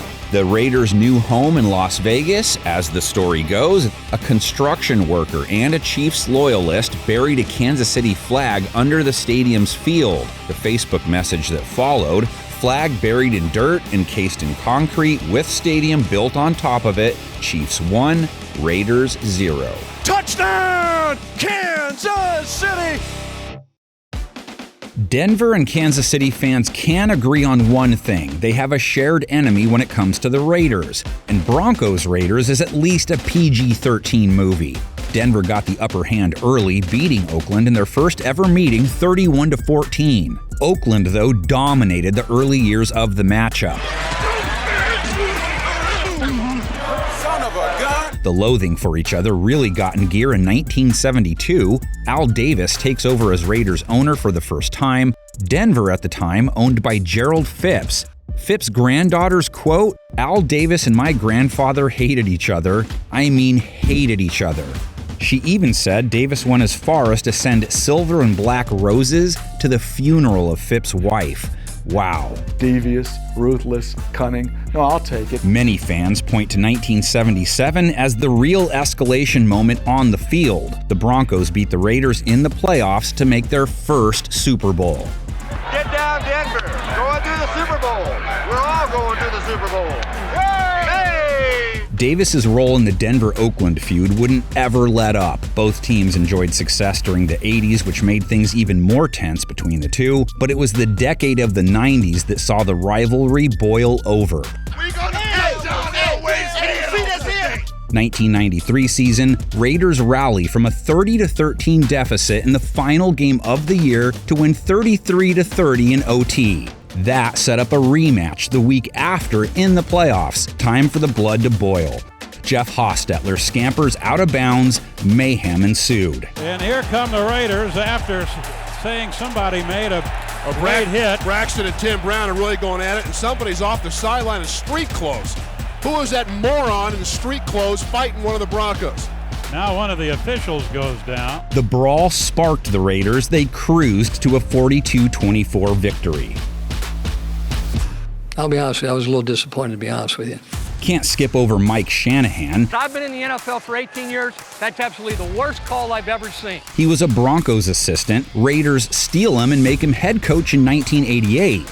He lasts one season and 4 games. He and Davis were in a fight over money. Davis told him, if you go back to Denver, I won't pay. That didn't stop Shanahan, though. And I was there 582 days. Lane Kiffin was there 616 days. So what it really means is that Al Davis liked Lane more than he liked me. I really don't think it's fair. He took over as head coach in Denver in 1995, faced the Raiders on Monday Night Football, and shuts them out 27-0. Prior to Shanahan taking over, the Broncos had lost 13 of their previous 15 games versus the Raiders. During Shanahan's reign, they would go 21-7 against them. We're on a 10-yard line and we're going out of the end zone. And Al is about the 25 or 30-yard line out in the numbers, just with his hands folded and, watching our team. And the players saying, hey, coach, we can't run anything over there. Tell them to get out of the way. I said, Elvis, I said, throw a go route. And if you happen to get the ball close to that guy in the white outfit over there, I said, you won't bother me. So Elvis takes the ball and throws it as hard as he can at Al Davis's head. The last second, Al ducks out of the way and it almost hits him. He looks over and he sees Mike, and Mike's over there waving at him. Many of those games played a big role in the continued development of the disdain for one another. 1999, the snowball fight game. Oakland's Charles Woodson and lineman Lincoln Kennedy get in a snowball fight with fans. Kennedy even charged into the stands after someone. Did you see that? They were holding his face mask and putting stuff in it. He just knocked some guy out. Things did not simmer down in the decades that followed. Aqib Talib and Michael Crabtree making sure in 2017 that the ill will between the two teams was alive and well. Wow. I mean, you just knew that this was going to happen. This is just out of control. The Chargers tend to be the overlooked piece in the AFC West rivalry scene. In general, their fans count themselves as part of Hater-Raider Nation. In their first meeting with the Raiders in 1960, they hung 52 points on them. Running inside this time, and it's good for 6 points. The grudge between the two started early. Al Davis, he was an assistant with the Chargers when they started in LA. They were the better team. They put up 40-plus points on the Raiders in their first 5 meetings. So Oakland figured that was as good a club as any to pilfer from. Davis's Raiders would sweep the Chargers in his first year as head coach. The coaching staff the year before I came was 1-13, and we went 10-4. Davis didn't just jump ship to an interdivision rival. He took something with him when he did. He also stole or borrowed, maybe, a little something from the Chargers logo. Davis had the Raiders insignia altered after he showed up, added a now very famous shield to it. Where did he come up with the concept? Yep, Chargers' original logo had one. The adage that goes around, take what they give you. That all sounds good to everybody, but I always went the other way. We're going to take what we want. Chargers fans' contempt for the Raiders grew significantly in 1978. They dubbed the play the Immaculate Deception. Most fans know it as the Holy Roller. Here comes the rush. He sidesteps. Can he throw? He can't. The ball flipped forward is loose. A wild scramble. 2 seconds on the clock. Casper grabbing the ball. It is ruled a fumble. Casper is recovered in the end zone. Not only did the league change the fumble rules after this game, but the, quote, miracle likely kept the Chargers out of the playoffs. It didn't help Oakland players wouldn't admit to batting the ball forward after the game either. The only thing I can say about the Holy Roller, you can watch it on film. I just happened to be there at the time. The ball bounced and tried to pick it up, and I kicked it back to myself. The Oakland Raiders have scored on the most zany, unbelievable, absolutely impossible dream of a play. As we mentioned, the same year the current NFC East rivalry block was completed was the same season the NFC North's 4 clubs were all together. Vikings-Bears. Chicago was the first team Minnesota ever played. They upset the established club 37-13. There's no doubt about it. Fran is running this one himself, and he scores to give the Vikings a smashing 31-6 advantage. Minnesota and Chicago have only ever played playoff football against each other once, the Bears defeating Minnesota in a 1994 wildcard game 35-18. Bears came in here to Minneapolis and thoroughly thrashed the NFC Central Division champion Minnesota Vikings. But most of Minnesota's interdivision ire is directed towards Green Bay. Green Bay Packers have beaten the Minnesota Vikings, and now we have a fight. The 60s Vince Lombardi pack was tough on the newborn franchise. They beat me to death. I mean, they bloodied me. But the tide shifted when Bud Grant, Fran Tarkenton, and the Purple People Eaters emerged in the 70s. Began his season with 3 touchdowns against the arch-rival Packers. Minnesota became the big brother in the relationship, and that's when things really started to heat up.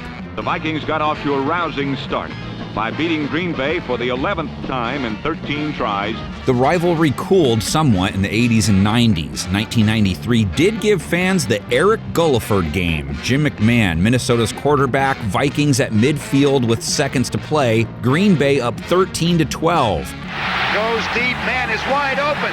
Eric Gulliford has the catch and is out of bounds. How did a guy that caught one pass in 2 seasons for Minnesota get so wide open?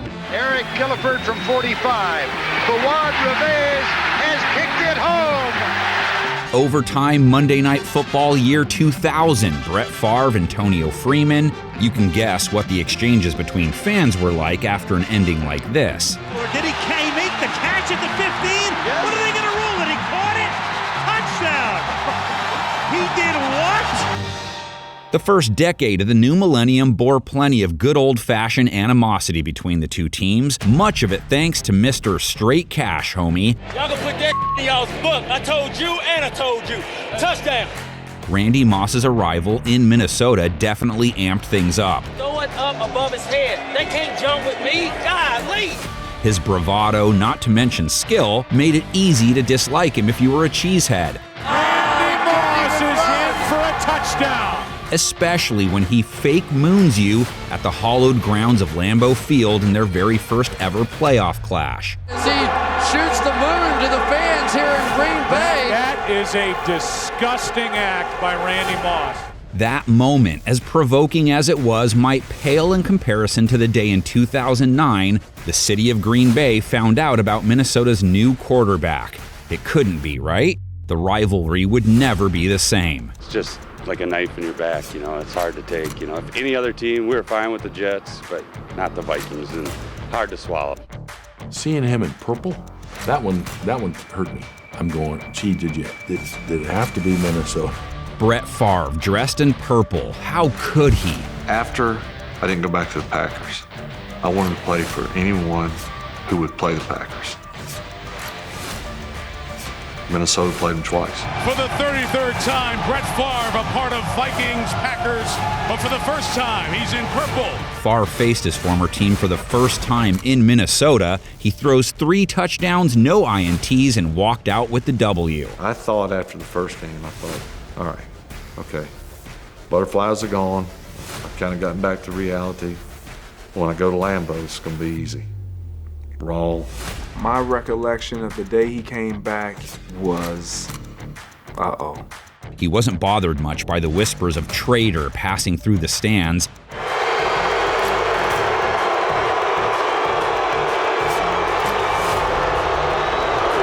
He was even better than he was in Minnesota. 4 touchdowns, no INTs, and a season sweep.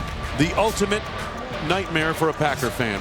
The Packers did beat the Vikings in the 2012 wild card round. That's the only other time they've played postseason ball. And Webb's going to lose the ball. Taken away by Clay Matthews. And the Green Bay Packers with designs on a trip to San Francisco. 1966, the Miami Dolphins were added to the AFL fold, and that marked the completion of the current AFC East. Certainly Miami-Jet game is a big rivalry. All through the 80s there was always those type of games to where the competitiveness rose another notch. I think the fans have something to do with it. Jets, Dolphins, squish the fish, down with the fish, under the water where they belong. Jets, #1. Fish on us! It's over! Dolphins-Jets has provided a number of worthy evolutionary moments of disdain, one of the most contentious, the 1982 Mud Bowl. For 2 rain-soaked quarters, the team slogged and slugged to a scoreless tie. The Jets had been dominating the Dolphins heading into the '82 AFC Championship game. The game was in Miami, the stadium, the Orange Bowl. For 72 hours prior to the game, it poured. Oddly, the tarp was never pulled out to cover the field.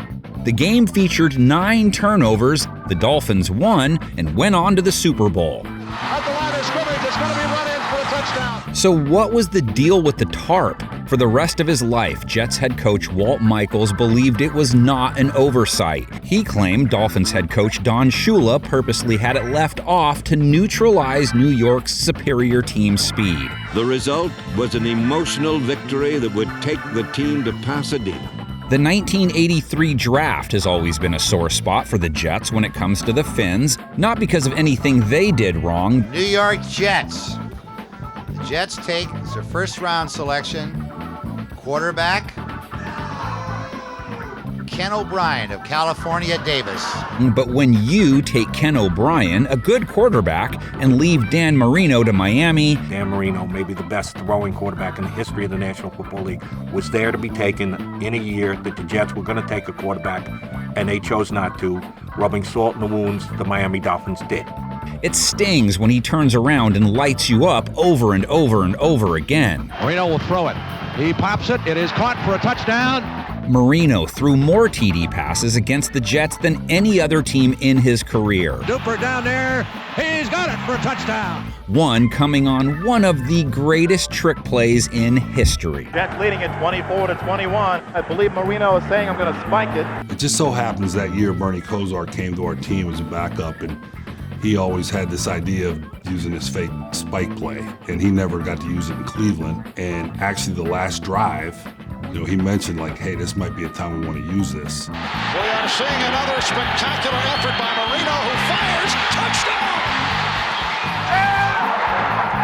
It was a fake. Marino was faking. He pretended as if he was going to spike by making that motion, and the Jets just relaxed on defense. They catch the Jets napping. It worked out perfectly. So I give him credit for that, Bernie, but I threw it, so I take credit too. These two teams produced the Monday Night Miracle, one of the most underrated games in NFL history. I would say one of the greatest games I've ever seen was the Monday Night Miracle, where the Miami Dolphins played the Jets. Who would have thought the Dolphins would storm into this building and just seize the New York Jets by the throat? Oh man, I was gonna sit down and watch Monday Night Football tonight. 30-7. I told you they heading to the exits, though. Where they going, though? A 40-37 OT Jets win, fueled by a miraculous 30-point New York fourth quarter. That game had it all. There was so much special stuff in that game. Arnold Schwarzenegger, I think he said, Wayne Quebec's gonna tie. He's gonna turn it around. Wayne Quebec is gonna pull it off. The Jets are gonna come from behind. You will see. And of course, nobody thought he knew what he was talking about. He's from Austria. Why would you know? He's got Trebek. Touchdown! I think the Dolphins have to be terminated. Ladies and gentlemen, we have a brand new ball game. 2010, the Sal Alosi trip game. Alosi was New York's strength and conditioning coach. Miami's Nolan Carroll was cruising down the sideline on a kick return when he hit a speed bump of sorts. Boy, it looked like he got tripped by one of the members of the Jets staff. That knee comes out. How about Dolphins-Patriots? A snowstorm helped escalate things between these two in 1982. The weather was so bad no one could score. With both teams slipping and sliding all day, Miami's best chance to score was thwarted by the frozen turf. Late in the fourth, Patriots get into field goal range. New England head coach Ron Meyer sends a snowplow driver out to clear a path for the kick. This defeat could cost us the home field advantage in the playoffs, in every game of the playoffs. And that kind of thing should not occur as a result of somebody putting a snowplow run by a convict with a day off from prison out onto the field to give special advantage to the home team. Dolphins head coach Don Shula protested the game, but it wasn't overturned, and it did not take long for the Dolphins to exact revenge. That was a late regular season game, and they would meet in the wild card round that year. Miami's karma coming in the form of a 28-13 victory. Well, a little bit high, but Joe left his feet and made a circus catch. The two teams wrestled each other in the 1997 wild card round. The Pete Carroll, Drew Bledsoe Pats defeated the Jimmy Johnson, Dan Marino Dolphins in Miami the final week of the year to win the division. That's the way, baby, that's the way. Put your hands to that, Joe. Then they turned around and beat them in New England in the wild card round 17-13 the very next week. Lane intercepted, picked off by Todd Collins at the 20, at the 15, at the 10, 5, touchdown. The one thing Miami has done that few other teams have, sort of handle Tom Brady, especially in Miami. 7 seconds. Brady looks, throws, end zone, picked off, intercepted by Michael Thomas. Brady lost to the Dolphins 12 times while a Patriot. That's the most he took to any team by a wide margin. It did take a miracle or two to do it at times. And this will end it after the shovel, or will it? Miami running around, circling. Oh, look out! Gronkowski didn't have the angle. Touchdown! Oh, Kenyon Drake! A miracle! The next alteration of divisions came in 1967, and it was a doozy. This was one of the most forgotten stories in the NFL. The Atlanta Falcons joined the league in 1966. The New Orleans Saints were added in 1967, and with their addition, a reshuffle. 4 divisions were created. Who do you think were the favorites in the Capital Division? Dallas, Philly, Washington, or New Orleans? That was the one and only year the Giants didn't play in the same division with their primary rivals. The Giants, meantime, got moved to the Century Division with Cleveland, Pittsburgh, and the St. Louis Cardinals. The Central Division, the only one that makes the most geographic sense, it's today's NFC North. And then you had the Coastal Division, Rams, Colts, 49ers, and Falcons, all 4 technically playing near a coast. In '68, they did correct one mistake. New Orleans and New York swapped places, the Giants back with the Redskins, Cowboys, and Eagles. Despite not being placed in the same division out of the gate, the Saints-Falcons rivalry started when New Orleans entered the picture in '67. The battle for NFL supremacy of the South. Saints took the first ever showdown, 27-24.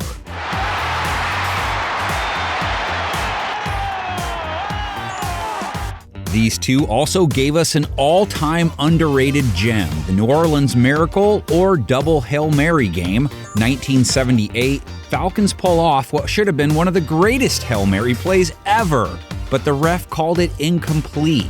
No matter, Atlanta wouldn't be denied a miracle twice in one game. 3 wide receivers, they're all on the right side. Bartkowski with a snap, drops the throw. Clock is running now, down to 17, throws long. Everybody's down there. The Saints look like they're there. There's the ball in the air. Jackson catches it. Touchdown, Atlanta! Unbelievable! There are no penalty flags. The Atlanta Falcons have come from behind. 1991 wild card, the first time there was a Southern playoff bout. Hope they can boo real good.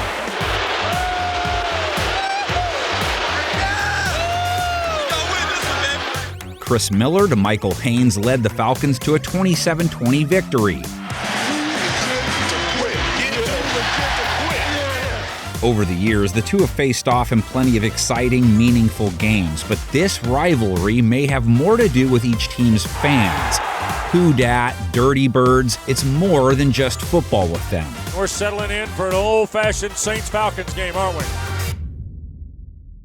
A year after all those now forgotten divisions were created, the Cincinnati Bengals were added to the AFL lineup, being placed in the West. It made no sense, but the Oilers were playing in the East, so they had to go somewhere. Balance the logic in this case more than anything else. This moment on the timeline is unique. Cincinnati wasn't even in the same league as the Cleveland Browns yet, but no matter, this rivalry was born when the Bengals were born. It's known as the Battle for Ohio, but it should have been known as the Brown-Modell feud.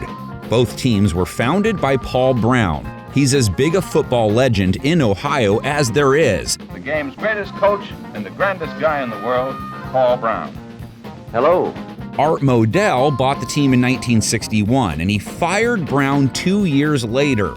Paul Brown will no longer serve in the capacities of head coach and general manager. He called me on the phone. He said, "They took my team away from me." His voice cracked. That was the only time I ever heard him lose his emotional composure. It was a traumatic experience. He never forgave Art Modell. In modern terms, this was the equivalent of someone buying the Patriots and firing Bill Belichick. Art Modell did the unfathomable thing of firing Paul Brown. One of the great lines at the time was, it was like the Terminal Tower in Cleveland collapsing. That was pretty hard for a whole generation to accept. To me, it don't seem right. Who do you work for? Well, I work for the Cleveland Browns. After Brown left the organization, he went to work on getting back into the league. He didn't just look for a new job, he played a central role in launching the Bengals. You didn't just have the in-state factor then when they played. It was as personal as it gets. Ever notice the Browns and Bengals share the same color scheme? Not a coincidence. Art Modell in Cleveland complained that we had ripped off the Cleveland Browns uniform. My dad's rejoinder was, who ripped off whose uniform? Hometown Cleveland Browns are in white, and of course we have a marked similarity in the uniforms of these two ball clubs. Brown wouldn't get a shot at revenge right away, though. He had to wait until 1970 when the AFL and NFL finally merged. They divided teams up into 6 divisions. What makes them special, they lasted for 32 years. Each conference had its own East, West, and Central. Why not move Dallas at this stage? Apparently, it was on the table. There's an old legend, then Commissioner Pete Rozelle had 5 different ways to split the league up. One with Dallas in the Central.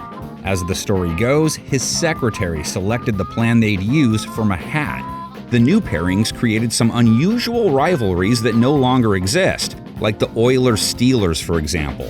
Houston placed with Pittsburgh in the new AFC Central, along with the Bengals and Browns, which allowed the Ohio Showdown to finally take place. Paul Brown and his Bengals versus the team that bore his name. In one of the dramatic moments in sport, Paul Brown returned to Cleveland after 8 years. The game was the official beginning of interstate warfare. 1970, Modell gets on the board first. Browns win 30-27. And Nelson's pass to Milt Moore rallied the Browns and gave Coach Collier a throat-grabbing 30-27 victory over the Bengals. Then late in the year, the rematch. Brown exacted his revenge, the Bengals winning the game as part of a 7-game win streak that helped Cincinnati win the division by 1 game, over the Browns no less. The happiest moment of Paul Brown's career was beating the Browns. I can remember the first time we beat Cleveland, and I got sort of carried away there. The only time I ever saw Paul cry was when we beat Cleveland and we gave him the game ball. The apex of this feud came in 1989, and the game wasn't even between the Browns and Bengals. We're getting some snowballs thrown onto the field. The week before in Cleveland, there was a snowball incident, and it was snowing in Cincinnati the next week against Seattle. Snowballs were flying. Sam, knowing where the microphone was, picked up the microphone and said, "Will the next person that sees anybody throw anything onto this field, point them out, and get them out of here. You don't live in Cleveland, you live in Cincinnati." Those are words that Sam will hear time and time again when he goes into Cleveland years to come.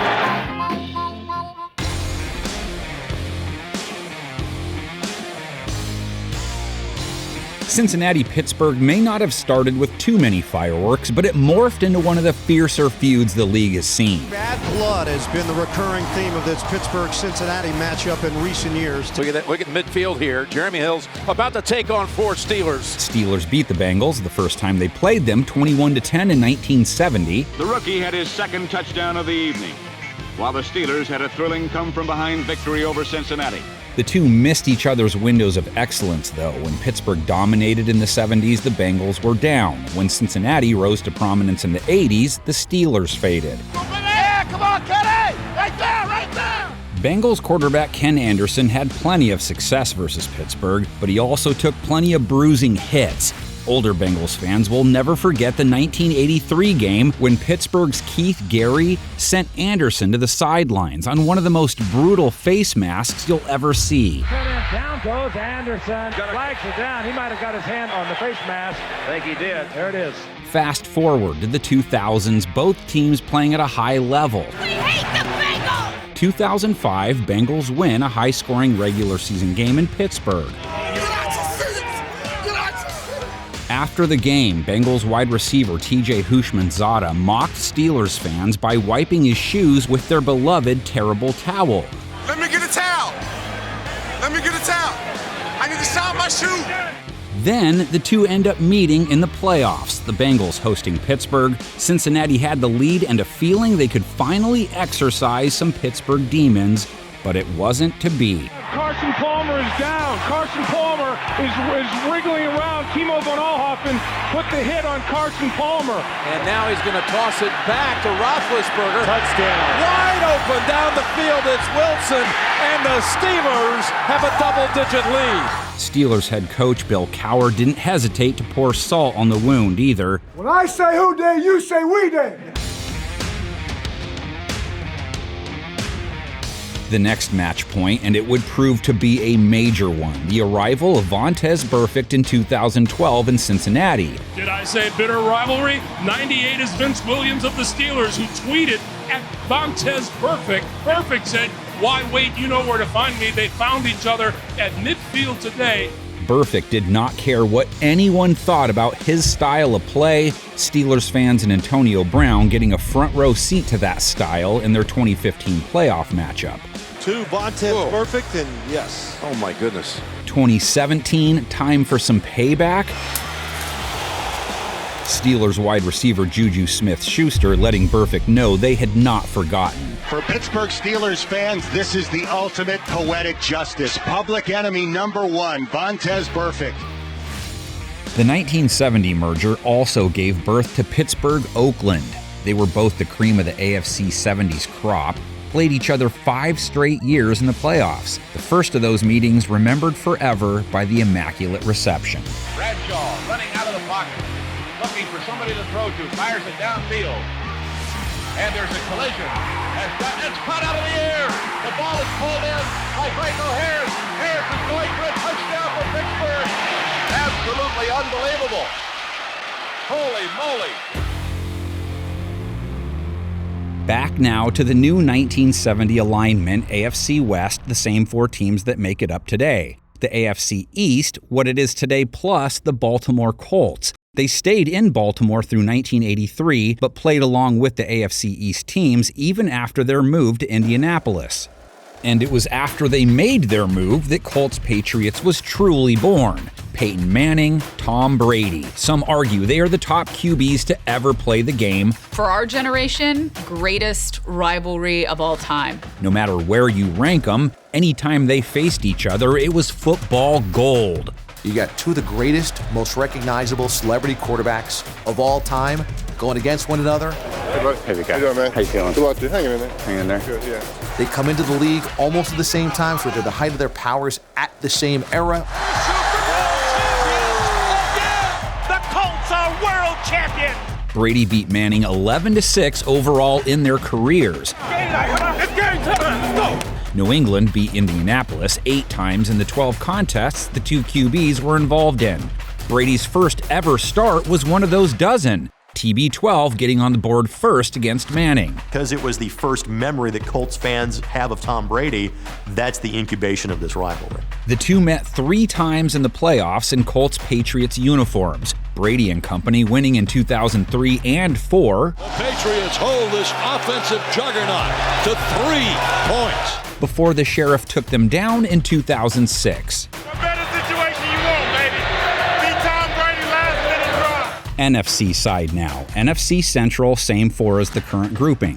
NFC East, what it is today with the St. Louis Cardinals. On the map, it didn't make a ton of sense. Seems like the Central would have made a natural landing spot for them. Maybe they would have fared better in that division. As weird as it was to see the Cardinals playing the likes of Dallas and New York as division foes, the NFC West was even wonkier. The 49ers and the Rams on the West Coast, along with the Falcons and Saints on the East. The first post-merger expansion came along in 1976, Tampa Bay Buccaneers to the AFC West. The Seattle Seahawks were put in the NFC West. The plan all along was to move them 1 year later, which they did. The Buccaneers would play in the NFC Central, the Seahawks in the AFC West. The logic for all of that, it would allow the two new teams to get as much exposure as possible by playing the most opponents as possible. Seahawks Raiders, for example, that was a thing for a while. The Jacksonville Jaguars and Carolina Panthers joined the fray in 1995. The Jaguars found themselves in the AFC Central, the Panthers in the NFC West, which at least put them together with the Falcons and Saints. It was during the 90s that we saw the Green Bay-San Francisco rivalry take off. Brett Favre and company bested Steve Young's 49ers in 3 of 4 playoff meetings. Walking it into the right corner, and the Packers may have put it away right there. The two teams also met 4 times after Aaron Rodgers took over as QB for the Packers, San Francisco besting the QB they spurned in the draft in each of those contests. It is intercepted by Richard Sherman, who will go down, and the 49ers are going to win the game and go to the Super Bowl. 1996 rolls along. That Art Modell guy took his Browns to Baltimore and turned them into the Ravens. Cleveland was shut down for a few years. Baltimore-Pittsburgh, though, would turn out to be rivalry central. Pittsburgh and Baltimore, you don't have to say a whole lot more. You'd think Steelers-Ravens would be nothing more than a continuation of Steelers-Browns, but it's far from it. They don't like us, we damn for sure don't like them. When that whistle blew, we on this hell today. Baltimore-Pittsburgh is widely considered the fiercest, most intense rivalry in the modern NFL. There's some hitting, there's some jawing, there's everything we thought there would be. Hit by Polamalu, the ball's out. He kind of did force Jacoby Jones back into the field. The Steelers beat the Ravens in the opening round of their ongoing bout 31-17 in 1996. Intercepted by Woodson, 35-30, 25-20, nothing but sideline. Rod Woodson, that quickly. From 2000 to the present, this rivalry has seen it all. 2001, first playoff bout, Pittsburgh 27-10, defense was curtain-like. Ain't no more Raven defense, it's Steelers. We won this thing today as a team, and you sent the defending champions home. In 2008, the two face off in the conference championship game. Steelers defense again dominates, 3 sacks, 3 INTs. Picked off Polamalu. 2010, they were back at it again in the divisional round. Touchdown! More playoff action. Baltimore finally gets the upper hand, beating Pittsburgh in the wild card round. For the greatest catch in the history of football, on the interception that turned the game, Terrell Suggs.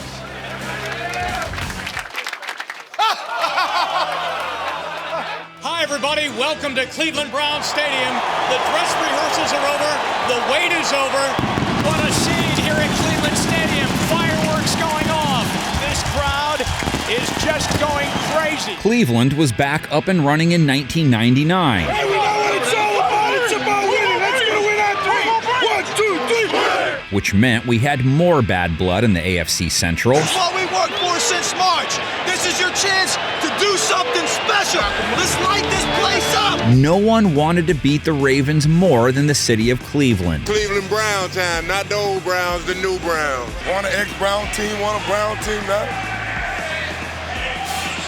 Somebody got to win. First Browns-Ravens game ever, 1999. Ravens prevailed 17-10. Browns' last gasp had fallen short, and they lost a winnable game by a single touchdown. It got worse for the Dog Pound when Baltimore showed up in Ohio later that season. Many of the fans have already left. So much anticipation about this game. Throughout the week, people said, we don't care what you do the rest of the year, but please win this one. That obviously hasn't happened. And fans of the brown and orange must have had knots in their stomachs a year later when the Ravens landed in the Super Bowl. It could have been, it should have been us. You're one of us. You're the greatest ever. You got it. Thank you. At least they had something to celebrate the next season. Cleveland finally got to taste victory against their former selves, sweeping the Ravens in 2001. Everybody in this room deserves an enormous amount of credit because you continued to believe in each other and you trusted and you laid it on the line for 60 minutes and you did a hell of a job of hanging in there together through tough times. Let's go. All about Browns right here. Oh yeah, hey. Browns on 3. 1, 2, 3. Browns. Finally, in 2002, there was the most recent NFL franchise addition and the most current division shakeup. The Houston Texans were now a thing, and so was an 8-division NFL. This was a chance to get it right. AFC East, Pats, Bills, Jets, Dolphins. They had to stay together for history's sake. NFC North, Bengals, Steelers, Browns, and Ravens. Can make the case Baltimore doesn't fit, but thank goodness they stayed put. AFC West, Raiders, Chiefs, Chargers, Broncos. AFC South, Colts, Jaguars, Titans, Texans. Yeah, baby, what's going on? Texans-Titans sticks out in this division, and their rivalry dates back to when Bud Adams took the Oilers out of Houston. Unlike Art Modell, who didn't want anything to do with the Browns past when he took the team to Baltimore, Adams was so mad at the city of Houston for not working out a new stadium deal that he took their record books, uniforms, and logos with him. That's why Houston was starting from scratch in 2002. Tennessee beat the Texans in their first face-off. Here we go, baby, let's go! Let's get it going now, come on! Well, this drive is all about Steve McNair. He kept it alive with his running and then finishes it off with his throwing. What a great grab. He gets a little time running out of it. David Powell still alive, takes a look. He's intercepted.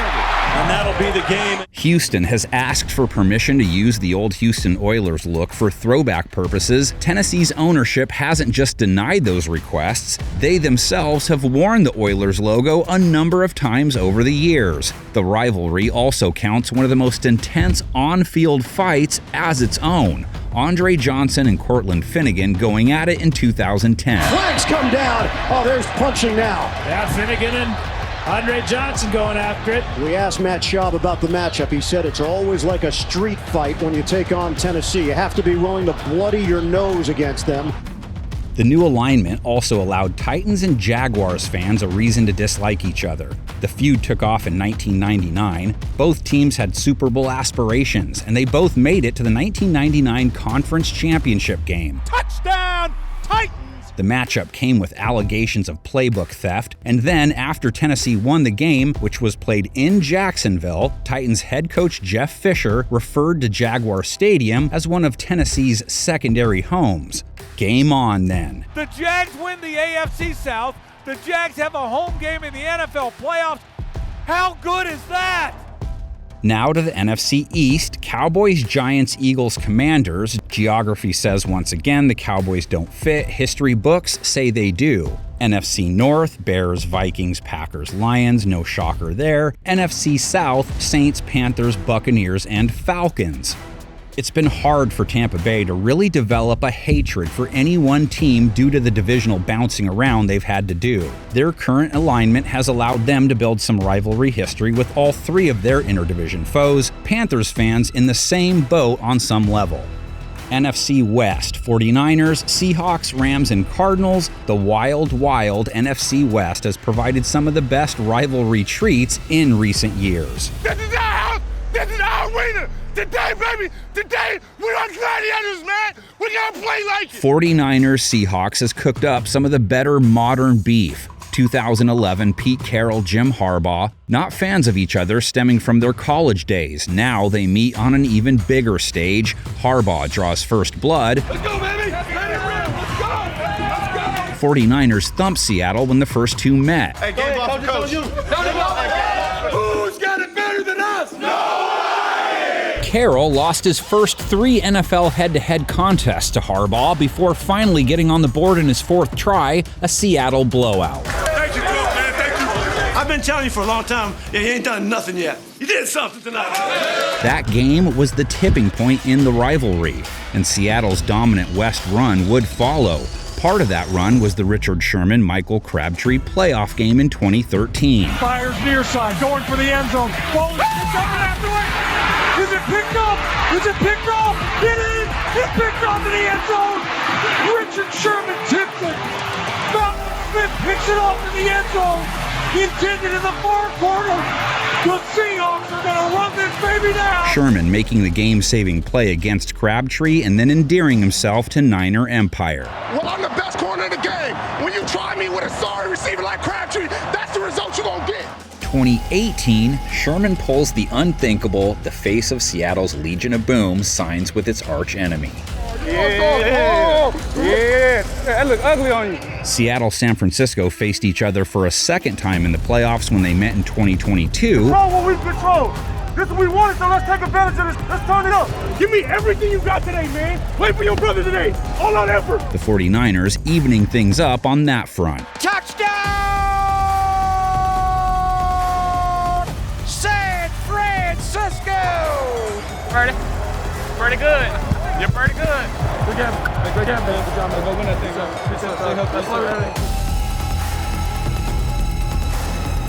Let's finish where we began, the oldest rivalry in NFL history, the Decatur Staleys and the Chicago Cardinals. As noted earlier, the Cardinals and Bears are the only two teams in the NFL that played in the APFA in 1920.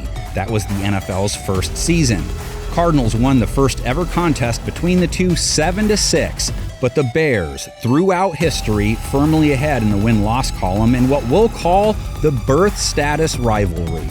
As you can see, just covering the incendiary moments in rivalry history is taxing enough. Help complete the story by adding a written component to it. Add your favorite or most heartbreaking moments.